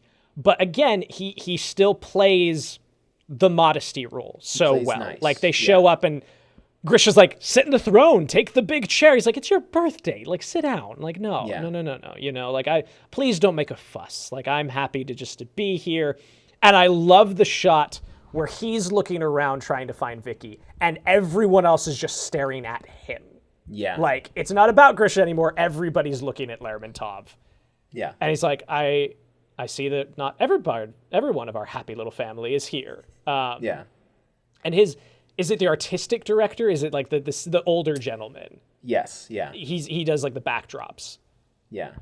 He breaks the news that you talked about. Like, look again. Who else? And I love too that he's like, well, didn't you notice that someone else isn't here? And he says, no. Like he just doesn't like has no thought process of Craster, which is part of the reason why he never saw this coming, right? Like he didn't even conceive that this romance could blossom because he's like, Craster? Who's Craster? Yeah. What are you talking about? Craster is the source from which music comes from. Mm-hmm. He is a well. He is not a person in the sense, like Vicky is a star and Craster is a well. And like, I like that. He doesn't view either of them as people. Yeah. He views them as like, items that he owns. Mm-hmm. and one of them is a dancing little thing, and gets him success, and he kind of falls in love with him. The other one is just like, can you give me money again? Yeah. Can you print money for me again? You know, it's Yep. not that crass, but Sure. yeah. So it is really funny when he's like, didn't you notice? He's like, no. No. He's And like "Well, the we've thing got is, a like little-" his reaction, like that performance there, tells me that he's not like putting on. He's not like, no, who else could be missing? He genuinely is like, no, I have no idea. I don't know what you're talking about. It's really no, funny. I don't know. And you just see these great close-up shots of him just like seething. You know, Yes. we've set up. We saw the example with Irina of how Yep. he's going to respond to Yep, this, it's the reflection. and just just seeing the gears turning in his head of like, okay, how do I squash this? How do I make sure Yeah. this isn't going anywhere? We cut to this really lovely carriage ride out by the sea. The two of them Looks are cuddling gorgeous. to the back. So blue. He's got this really great little monologue about. He's like, someday, years from now, when I'm old and gray, some young pretty thing will ask me like, when was the happiest moment of your life? Like, and he's like, right into the back of a carriage with no. So Vicky what? Page. It's even cuter than that, Parker, because she goes to sit up to ask the driver who's asleep where they are. Yes. And he stops her, and she's like, I want to know where we are. And then he kisses her, and then he says, pretty young thing will ask me, what was the happiest moment of my life? And he says, when I was somewhere on the coast of Monaco with Victoria Page. And she'll say I the was in famous love. the famous dancer. He says, "Oh Yeah. yes, Yeah. But I just love that detail of like, I was somewhere. Like yeah." for him, the he's like, somewhere I is don't. really lovely. And that is very cute, even though, I don't, by the end, I'm not fully like, yay, Julian? Yeah, know. it's interesting. I don't know. We're speeding ahead towards, we are a train on tracks and we're going to hit something. Yes, yes, indeed. Yeah, we're gonna be chugging right along. Yes. So Lermontov is like, don't do that, right? Like, he calls brings Craster in. He's like, Craster in. what have I heard? What is this I'm hearing? Yeah. It's not music. And he's very mean to Craster, where he's like, I want you to stop. And he's like, we can't. Like, you don't understand. This isn't a flirtation. Like, we're in love. Yeah. And he's like, well, in that case, beat it. Get out of here. Your music's fired. garbage. You suck. Yeah. This new And also your music's mine. Yeah, the music is mine, and it's also You not cannot good. stage the Red Shoes anywhere, and what you've written for me for your second project is entirely mine, and you don't get that. Yeah. Right? Mm-hmm. And so then Lermontov is walking along the stage, and this is one of my other favorite scenes, is when Grisha comes up to him, and he catches him on the stage, right? And he's he's like, what is this I'm hearing? You fired. So I love the Yeah. setup of this scene, though, because it's Grisha on the stage, and he's rehearsing, and he yells at the guy. He yells at the spot op to follow him. He's like, I need you to follow me. And then he starts having a real world conversation with Lermontov. And the spot op keeps following him through the whole scene, and it's a really good bit. I missed that. That's Like it just like he's gesturing and he's angry and he's circling Lermontov, and the spot op just keeps following him. Yeah, but he tells him, he's like, what is this I hear that you fired Craster? He's like insane. He's insanely talented. You know that, and you're being petty. I'm done. If this is how you're going to act, I resign. I'm finished. Like, do it without me. And Lermontov's very cold about it. Yeah. He's like, well then, see you. Yeah. Yeah. We go to a little cafe, and Vicky and Craster are really just downtrodden. The older gentleman is there. Grisha shows up, and she's like, well... There's another couple there who say, like, isn't love great? Isn't love wonderful? And they're just like hands, like shins on their hand, just like, oh, God. Yeah. Grisha comes out and is like, tell me you're not actually leaving. Like, and they both leave. Yeah, because she ambushes Lermontov at the train station while he is wearing, might I say, the craziest sunglasses ever. Like, they're just huge rimmed tortoiseshell, like 1980s suburban mom sunglasses. They're so rocks. funny. They're so funny. Yeah. But she ambushes him. They It's go almost into... as if he doesn't see her, Parker. It's almost as if she is now closed off behind a veil to him. Yes. So he invites her. He takes her into his train car, which again, setup and payoff echoes poetry. And they have this conversation where she's like, He's like, I thought you loved this more than anything. Do you love this more than him? And she's like, I don't know. Yeah. But I'm willing to, like, basically, I'm forgetting the exact words, but basically she's just like, but I'm willing to take a shot. Like, this is important to me. And if you let him go, you lose me. Like, she is there to use her leverage to save his job. And Lermontov doesn't bite. And he says, no, fine, then just go. If you're going to go, then just go. Yeah. And they leave pretty bitterly with each other. This really lovely moment where we're with Craster up on the balcony of their hotel, and she's calling down to him from the carriage, and she's like, I'm coming with you. And he goes, hooray! And he throws all of his ties down to her. Yep. And it feels like this is a good choice for the two of them. Then we get, this is such a great scene. Lermontov's just sitting alone in his giant penthouse in this gorgeous burgundy robe, just glaring holes into nothingness. Like he gets a telegram that they've been married. They got married in London. And it's a great opening shot of, it just opens on the telegram on the table. It pans across to a cigarette, like an ashtray, filled with dozens of cigarettes. Like, this dude is chain smoking like crazy. And he walks around the room and he just keeps hitting his hand. He's like, fool, fool. And then he turns and he sees us. He looks in the mirror and he is right down the barrel of the camera, looking directly at the audience. And he smashes the mirror with the back of his hand. Yes. It's a really cool. It's a fascinating use of literally breaking the fourth wall. Yeah. In the sense that it's not so direct as to be literally breaking the literal fourth wall, which is to say staring down the camera. Yeah. And yet also it's just reflected, but that reflection allows him to break it. Like, if that... Yes, absolutely. It's 100%. Insanely clever. And again, just like, an hour and 30 minutes into this movie, it's like, let us just throw in this one other, we'll just have this really insane moment where he looks at you and then breaks the fourth wall with his fist. Sure, why not? Powell and Pressburger, he doesn't want you to watch him. Sure, why not? Let's just put that in there after we've already made the best thing ever made. Yeah. So that's wild, and then he gets the idea to talk to Irina. Yes, because his attorney shows up and is like, please tell me you haven't. He has like a new deposition that he's gonna sue them with. He's like, hey, Vicky's breaking contract. And we see again Lermontov, like, there's a moment after this that I really want to talk about, but this is the seeds of, he's like, I don't care. Let her dance wherever she wants. Like, it's fine. He's defeated. He's sullen. And he's like, dude, I just spent all night writing this deposition. Like, please don't make it, like, come on. But he mentions, oh, hey, Irina's in town though.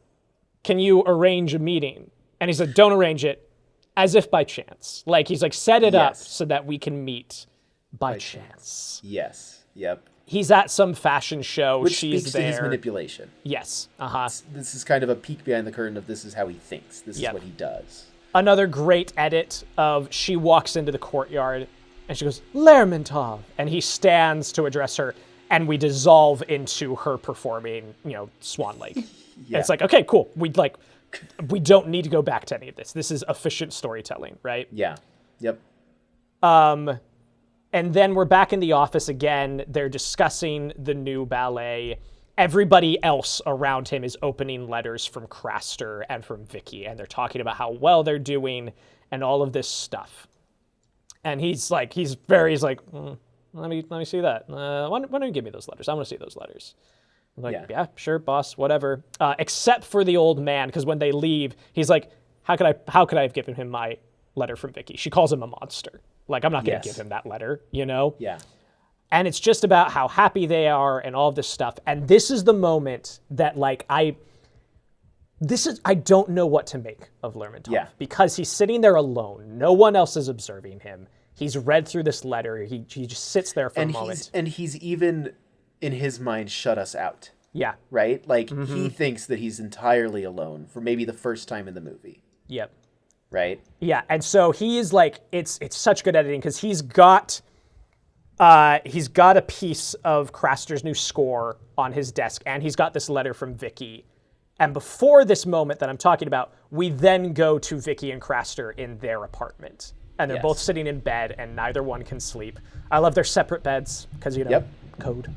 Yes. But neither one of them can sleep. Craster gets up, and this is shot so beautifully. It's so again good. the blues in this movie. The blues, man. She goes to her dresser and she opens up the drawer and it's just filled with ballet shoes, and she pulls one off the top, and the red shoes. I want to talk about this, please.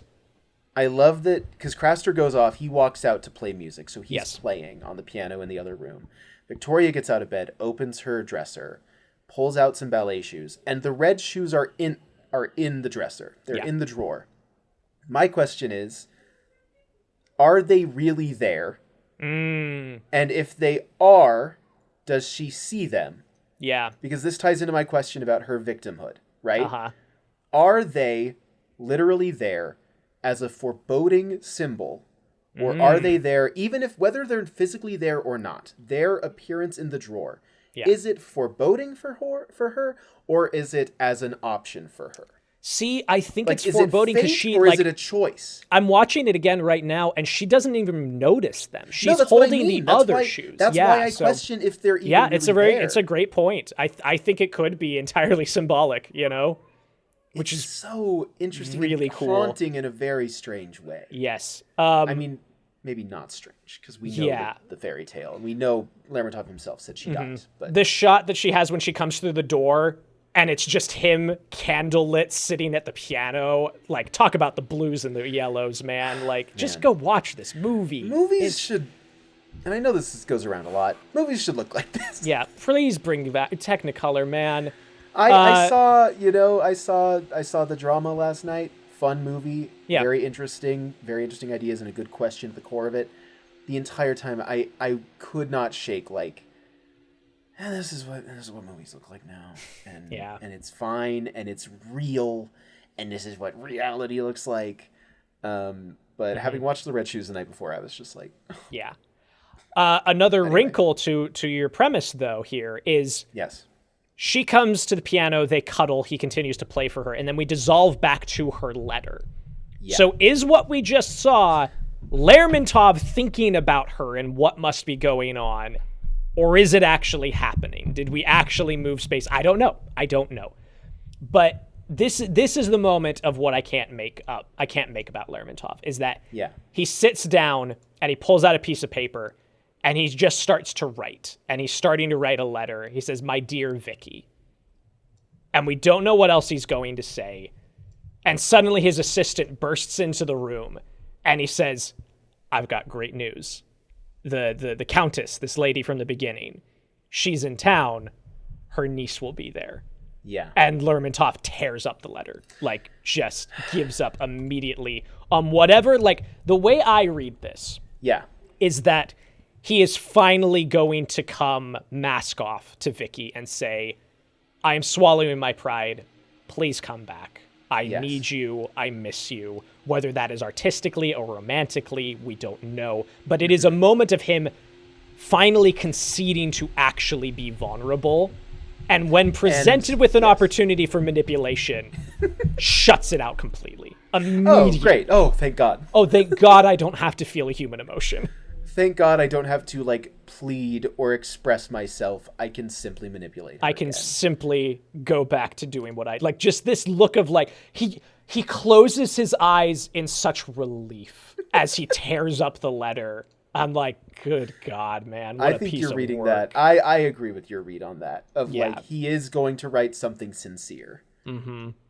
And then he is saved from having to be sincere. Yep.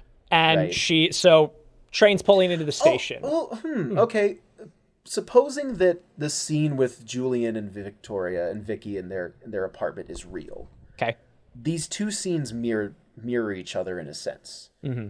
It is...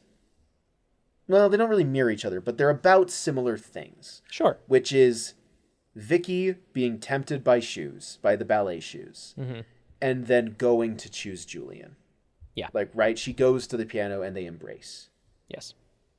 And then we go back to Lermontov, and Lermontov is going to be sincere. It's like she is at a position where she is like, do I give in to my desire for success, my desire for Lermontov to make me into a star? Do I give in to my need to be an artist? Or am I content with Julian?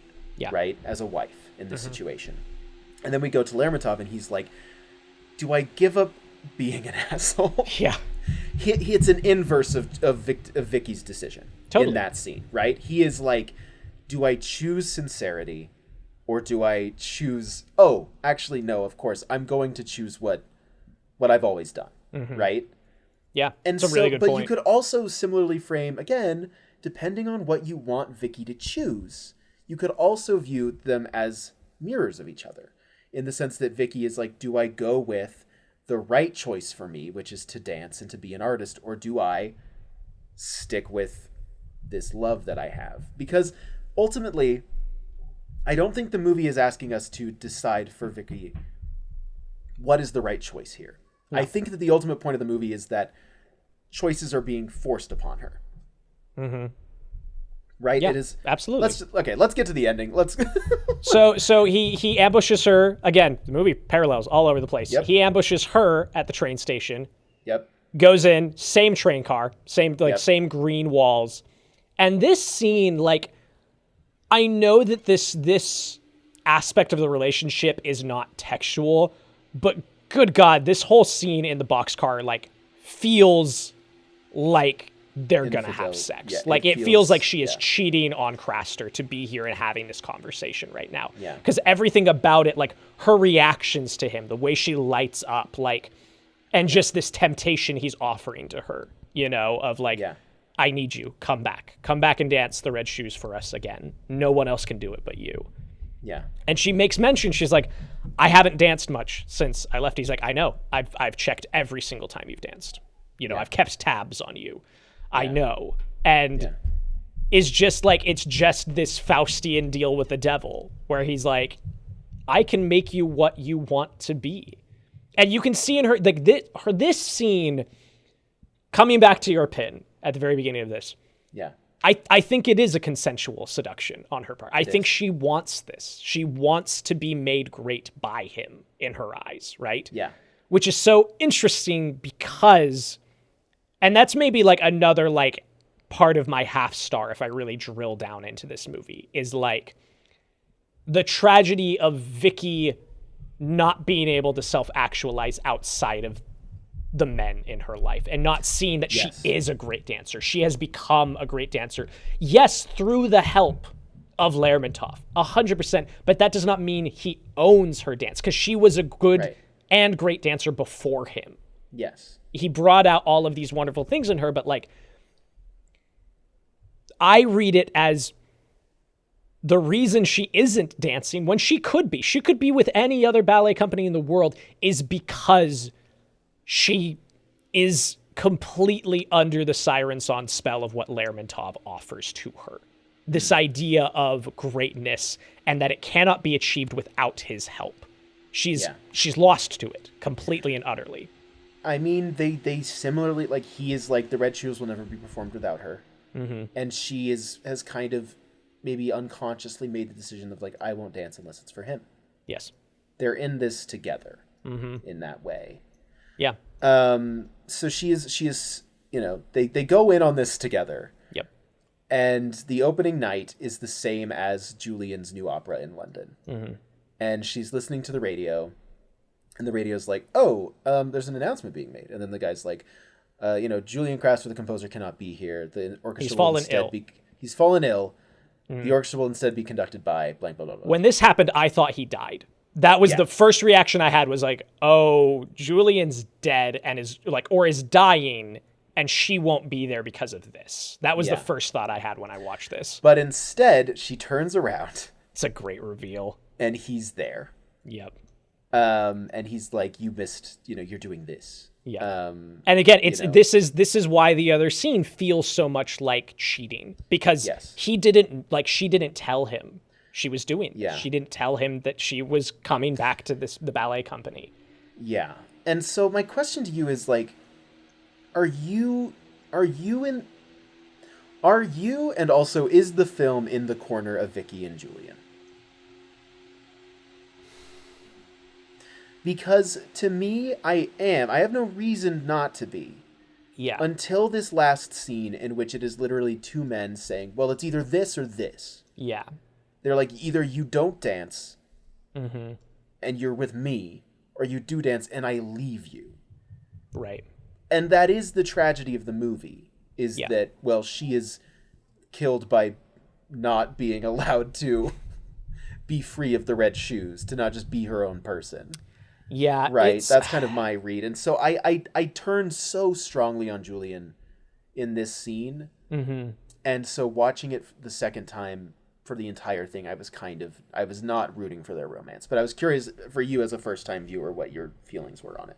It's interesting because I think that, like, just literally, like, the last 2 sentences he says brings in doubt for me. Because before that, I do read this fully as, like, Julian represents the ability to live a life and still love art. He's not asked her to give up dance at any point, right? Yeah. Like, he is not saying you can't dance. She has decided she will not dance for anyone other than Lermontov. And, like, that's where I'm at going into this, is that it's like, at no point in the text has it been made clear to us that he asked Vicky to put her job on the line for the sake of his, or that he asked her to give up dancing. It doesn't seem like either of those things are true. It's just that we see that he continues to engage with his art while she doesn't. Right. We don't know if that is a good distinction. We don't know if that is imposed upon her or if that is something she's choosing herself. But the film textually doesn't condemn Julian in that way, which is why, for the most part, I've been coasting along with, like, Team Julian. Like, it seems like this is about 2 people with a passion and a drive, and watching them rise to the top and realize that the top isn't what they thought it was going to be, and finding new ways to engage with their art while still remaining in love, right? Yeah.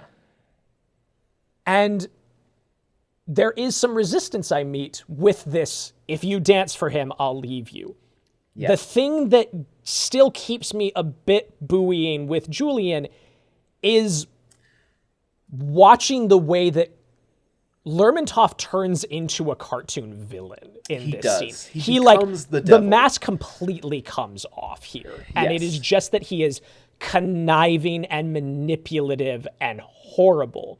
And so when I see Julian trying to draw a line in the sand of, like, please do not go back to this abusive asshole. Like, it is, I can give him a bit of grace in the sense that, like, even though it is framed as it's him or me, I try to view it from everything I've seen up to this point as it's me or a healthy life. It's true. And it's a good point in the sense that we literally did just define how... I mean, is infidelis a word? Fidelius? Yeah. I don't know. How her relationship with Lermontov is... in all but text framed as cheating on Julian. It's an emotional infidelity. And so for Julian to say, thank you. Yes. Thank you for saving me. I do what I can. My lack of words. So Julian saying, like, well, it's this or it's us. Yeah.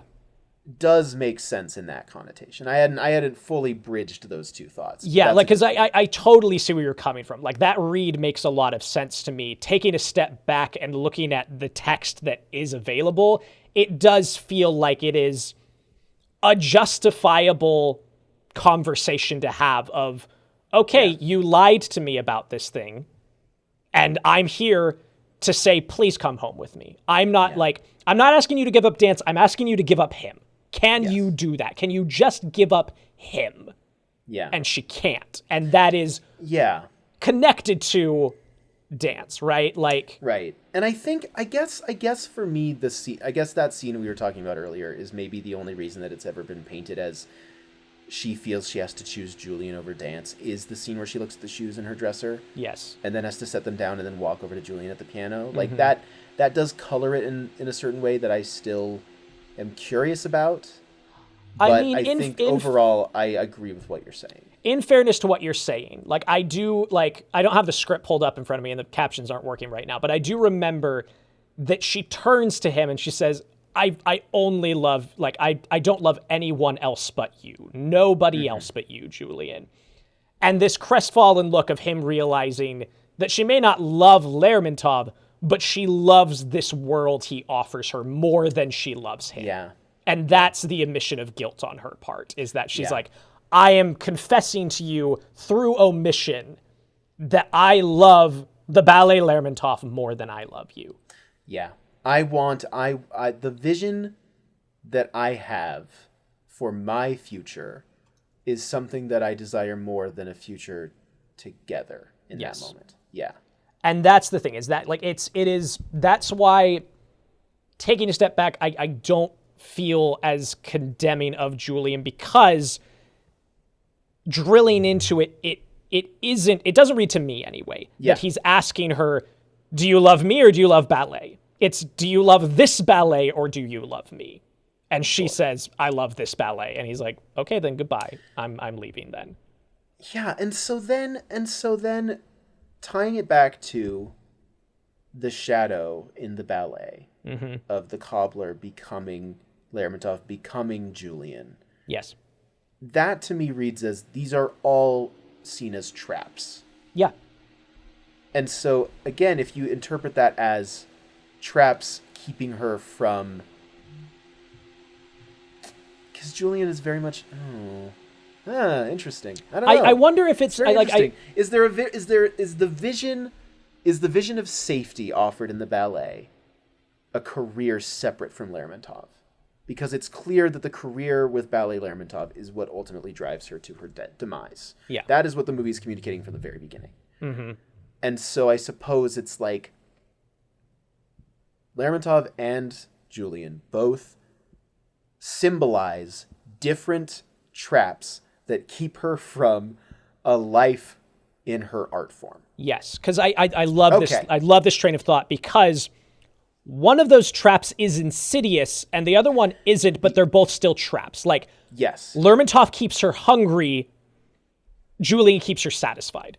Tying back around to the whiplash of it all. There are no two words in the English language more damaging than good job, right? Yeah. And like, I think that's what Julian represents in that montage and in the narrative is, yes, love and comfort can be a trap to ambition. It's not that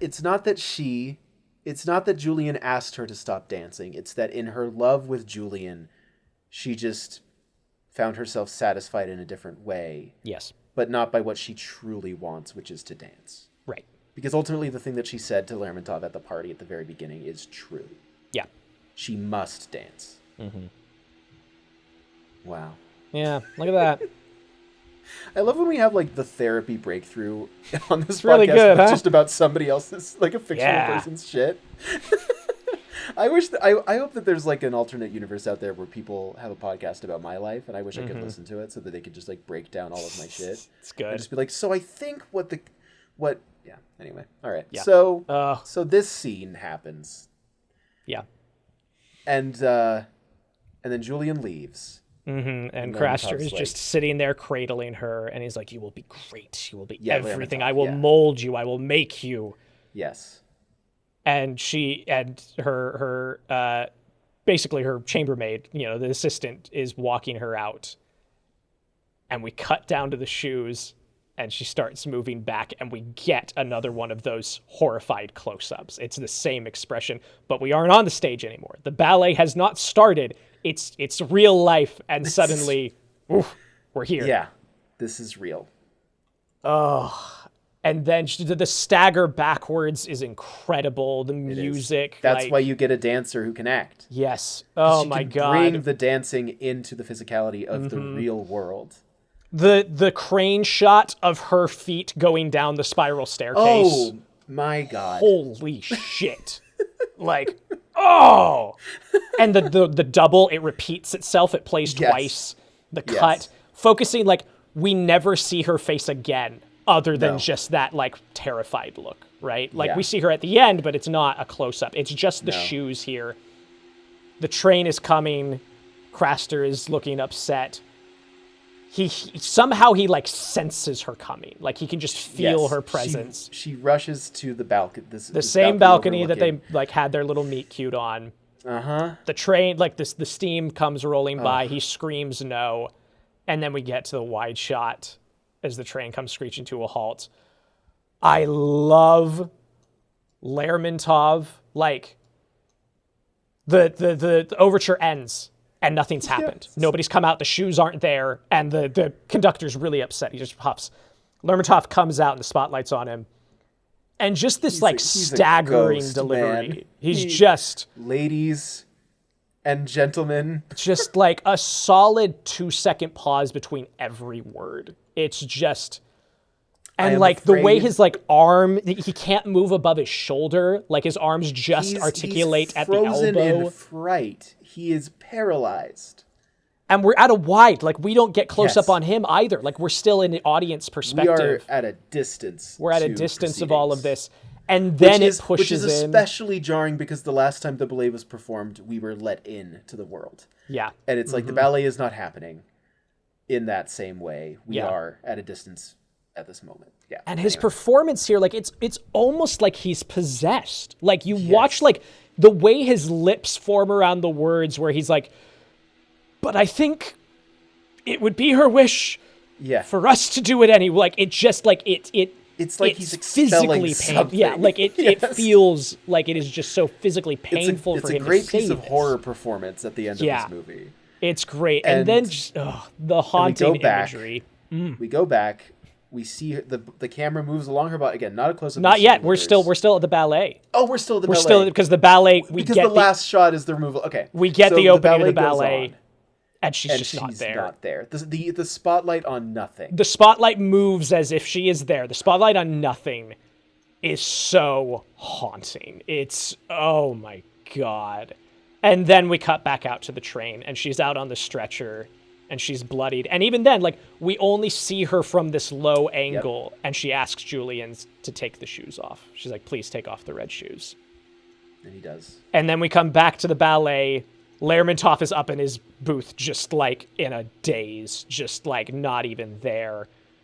And then we close on the cobbler. The cobbler holds the shoes up to the camera. And that irises into the I love the burnt out candle because we open on this full candle in front of the title card, the red shoes, and the candle is burnt down to a wick, and it just says Finis. Yeah, Finis. Yes. Yep.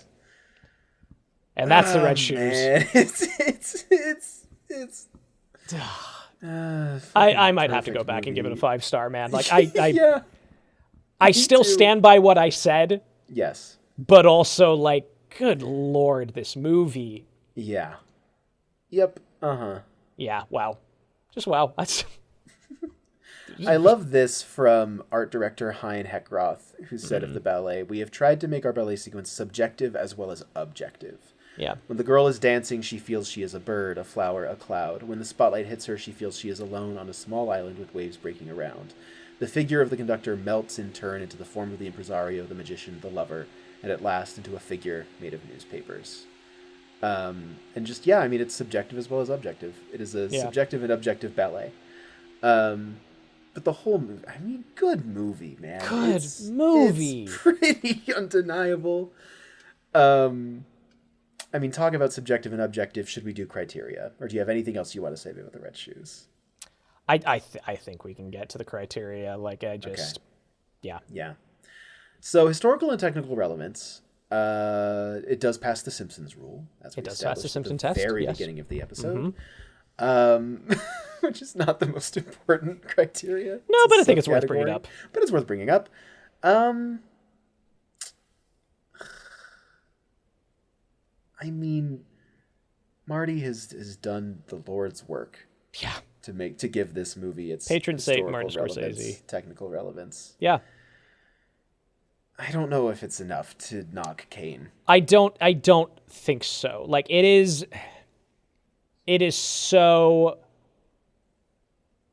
like monumental in film spaces now. Yeah. But as we opened with, it's unclear to us what a general public understanding or knowledge of the movie is, and that has to be taken into consideration. Yes. It is number 55 on the Letterboxd 500, which is not nothing, but again, a movie like The Human Condition Part 3 is number 2 on that list. Right. And I don't think that's because a bunch of normies are loving it. So it's number 55 on Letterboxd 500. That's worth mentioning. And it's also number 70 on the 2022 Sight and Sound. So it is still very well regarded. Totally. By both critics and, letterboxd users alike. The people. Yeah, the people's choice. But I think Kane gets goes the to point. Kane. But I mean, how well is this movie doing what it's trying to do? We've spent almost 2 hours telling you. We have. I'm changing it to a 5. I don't know what, Powell himself stated that the film is about dying for art and that art is worth dying for. Yeah. If that's what it's about, that comes through. I think so. 100%. 100%. As far as what I think the movie's about, I think through our discussion, as you just said, I've really come to accept and enjoy all that this movie is offering. Yeah. And I think it's a rich text worth discussing. If people have different opinions, I would gladly listen to them because it's that successful. It's it's successful at what the directors are intending, and it's successful in communicating with its audience. And so I think I can very comfortably give that point to the Red Shoes. Yeah. How about yourself? Absolutely. 100%. Great. Do you emotionally connect with it? No, not really. We both got emotional on the episode. Yeah. Again, even chills. Chills. It's one of my favorite things about movies. What I love so much about watching movies is just that I can watch something and despite knowing how it's made, knowing how it's edited, all of the under the hood, behind the curtain awes of it all, I can still watch movies and have moments where my jaw is on the floor. Just mouth agape. Wow, I am witnessing something transcendent that's going to live forever. We talked about the immortality of film last time with Passion of Joan of Arc, of maybe the closest we're ever going to come to immortality is film. And there's something so palpable and so real and so electric about live performance. And part of the beauty of it is its impermanence. And I don't think that should ever be taken away. However, film just takes these moments in time and just doesn't even capture them in amber. It's still alive. It's still living. You look at this thing and the colors and the emotions and the sounds are all just leaping off the screen at you in a way that is absolutely affecting. And it's affecting no matter what. When I saw clips of this on my phone on Instagram, I would still get chills wow, that looks really cool. That looks really interesting. Watching it on my TV at home, same thing. I can only imagine what this feels like in a theater. Oh boy. Wow. Would love that. Would love. And that's the thing is that this movie is everything I love about movies. There are other movies that content-wise, theme-wise, are so much closer to my heart. Yeah. But as far as the actual artistic, technical aspects of what filmmaking can do, it's all here, man. Yeah. It is. Very well said. Absolutely 100%. I mean, yeah.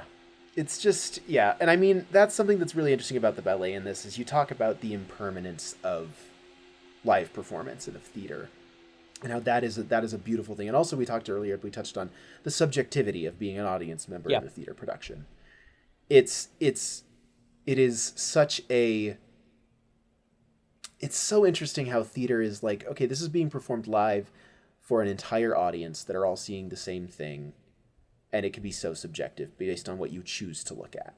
Film has that element as well, especially if it's shot on a lot of wide shots, but film has a lot more capacity for objectivity. As and that being said, I don't want to actually say that film ever actually achieves objectivity, because I think that is entirely impossible to achieve, basically, especially if it's a piece of art, because that is inherently, it's objectivity in the sense that the director had a subject that they wanted to talk about. Right. But in the sense that it's a lot more objective than theater can be, because film can literally guide your eye and remove things to create an idea for you. Yeah. Whereas theater is, your interpretation of this is what you experienced in that moment.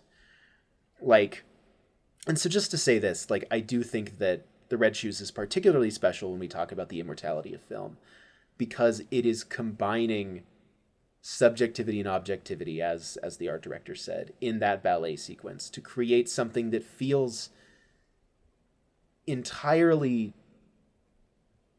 like transcendent of kind of both mediums in a way. Of it is like we are combining these two things in a way that you don't see as much in other massive film ballets that you see in other movies. Like, this really does achieve something special. And I don't say that to put down other ballets in other musical movies or anything like that, but this is something special, and I feel very comfortable saying that. And Absolutely. So that's my last thought on The Red Shoes. Yep. So that's 2 points to The Red Shoes. Taking a step back, Parker, do we need to? Or is this... What's the point? Listen, sometimes it's so clear-cut. It is. And so, if I may... Please. The Red Shoes is better than Citizen Kane. Absolutely. Fantastic. Quick shout out to friend of the show, Amy Whiting, whose main complaint about this movie is that the foundation doesn't match on faces to neck, and I couldn't unsee it for much of the film. So maybe I won't up it to 5. Who knows? Hey, Who's that's to fair. say? That's fair. Who's to say? No, I just wanted to give space for some gripes with the film. Understandable. That being said, we do have another episode after this. We always do. Mm-hmm. So, Parker, what is it? Next time, we will be welcoming a new guest to the show, a very dear friend of both of ours, Amanda Walton. I'm so excited to have Amanda on. I haven't seen Amanda in ages, Parker. Hell yeah, this will be great. I'm excited. Yes. I love Amanda so much. Amanda is we'll get into it in the next episode, history and how we met and all that, but like suffice it to say that Amanda is a wonderful film connoisseur, movie lover, just like knows her stuff, and I can't wait to see what she's going to bring to the show. Me neither. I'm so excited. Can't wait. But thank you all so much for listening to this episode of the show. Yes, we'll hope thank you'll you. join us next time. Take care, everyone. Goodbye. Bye.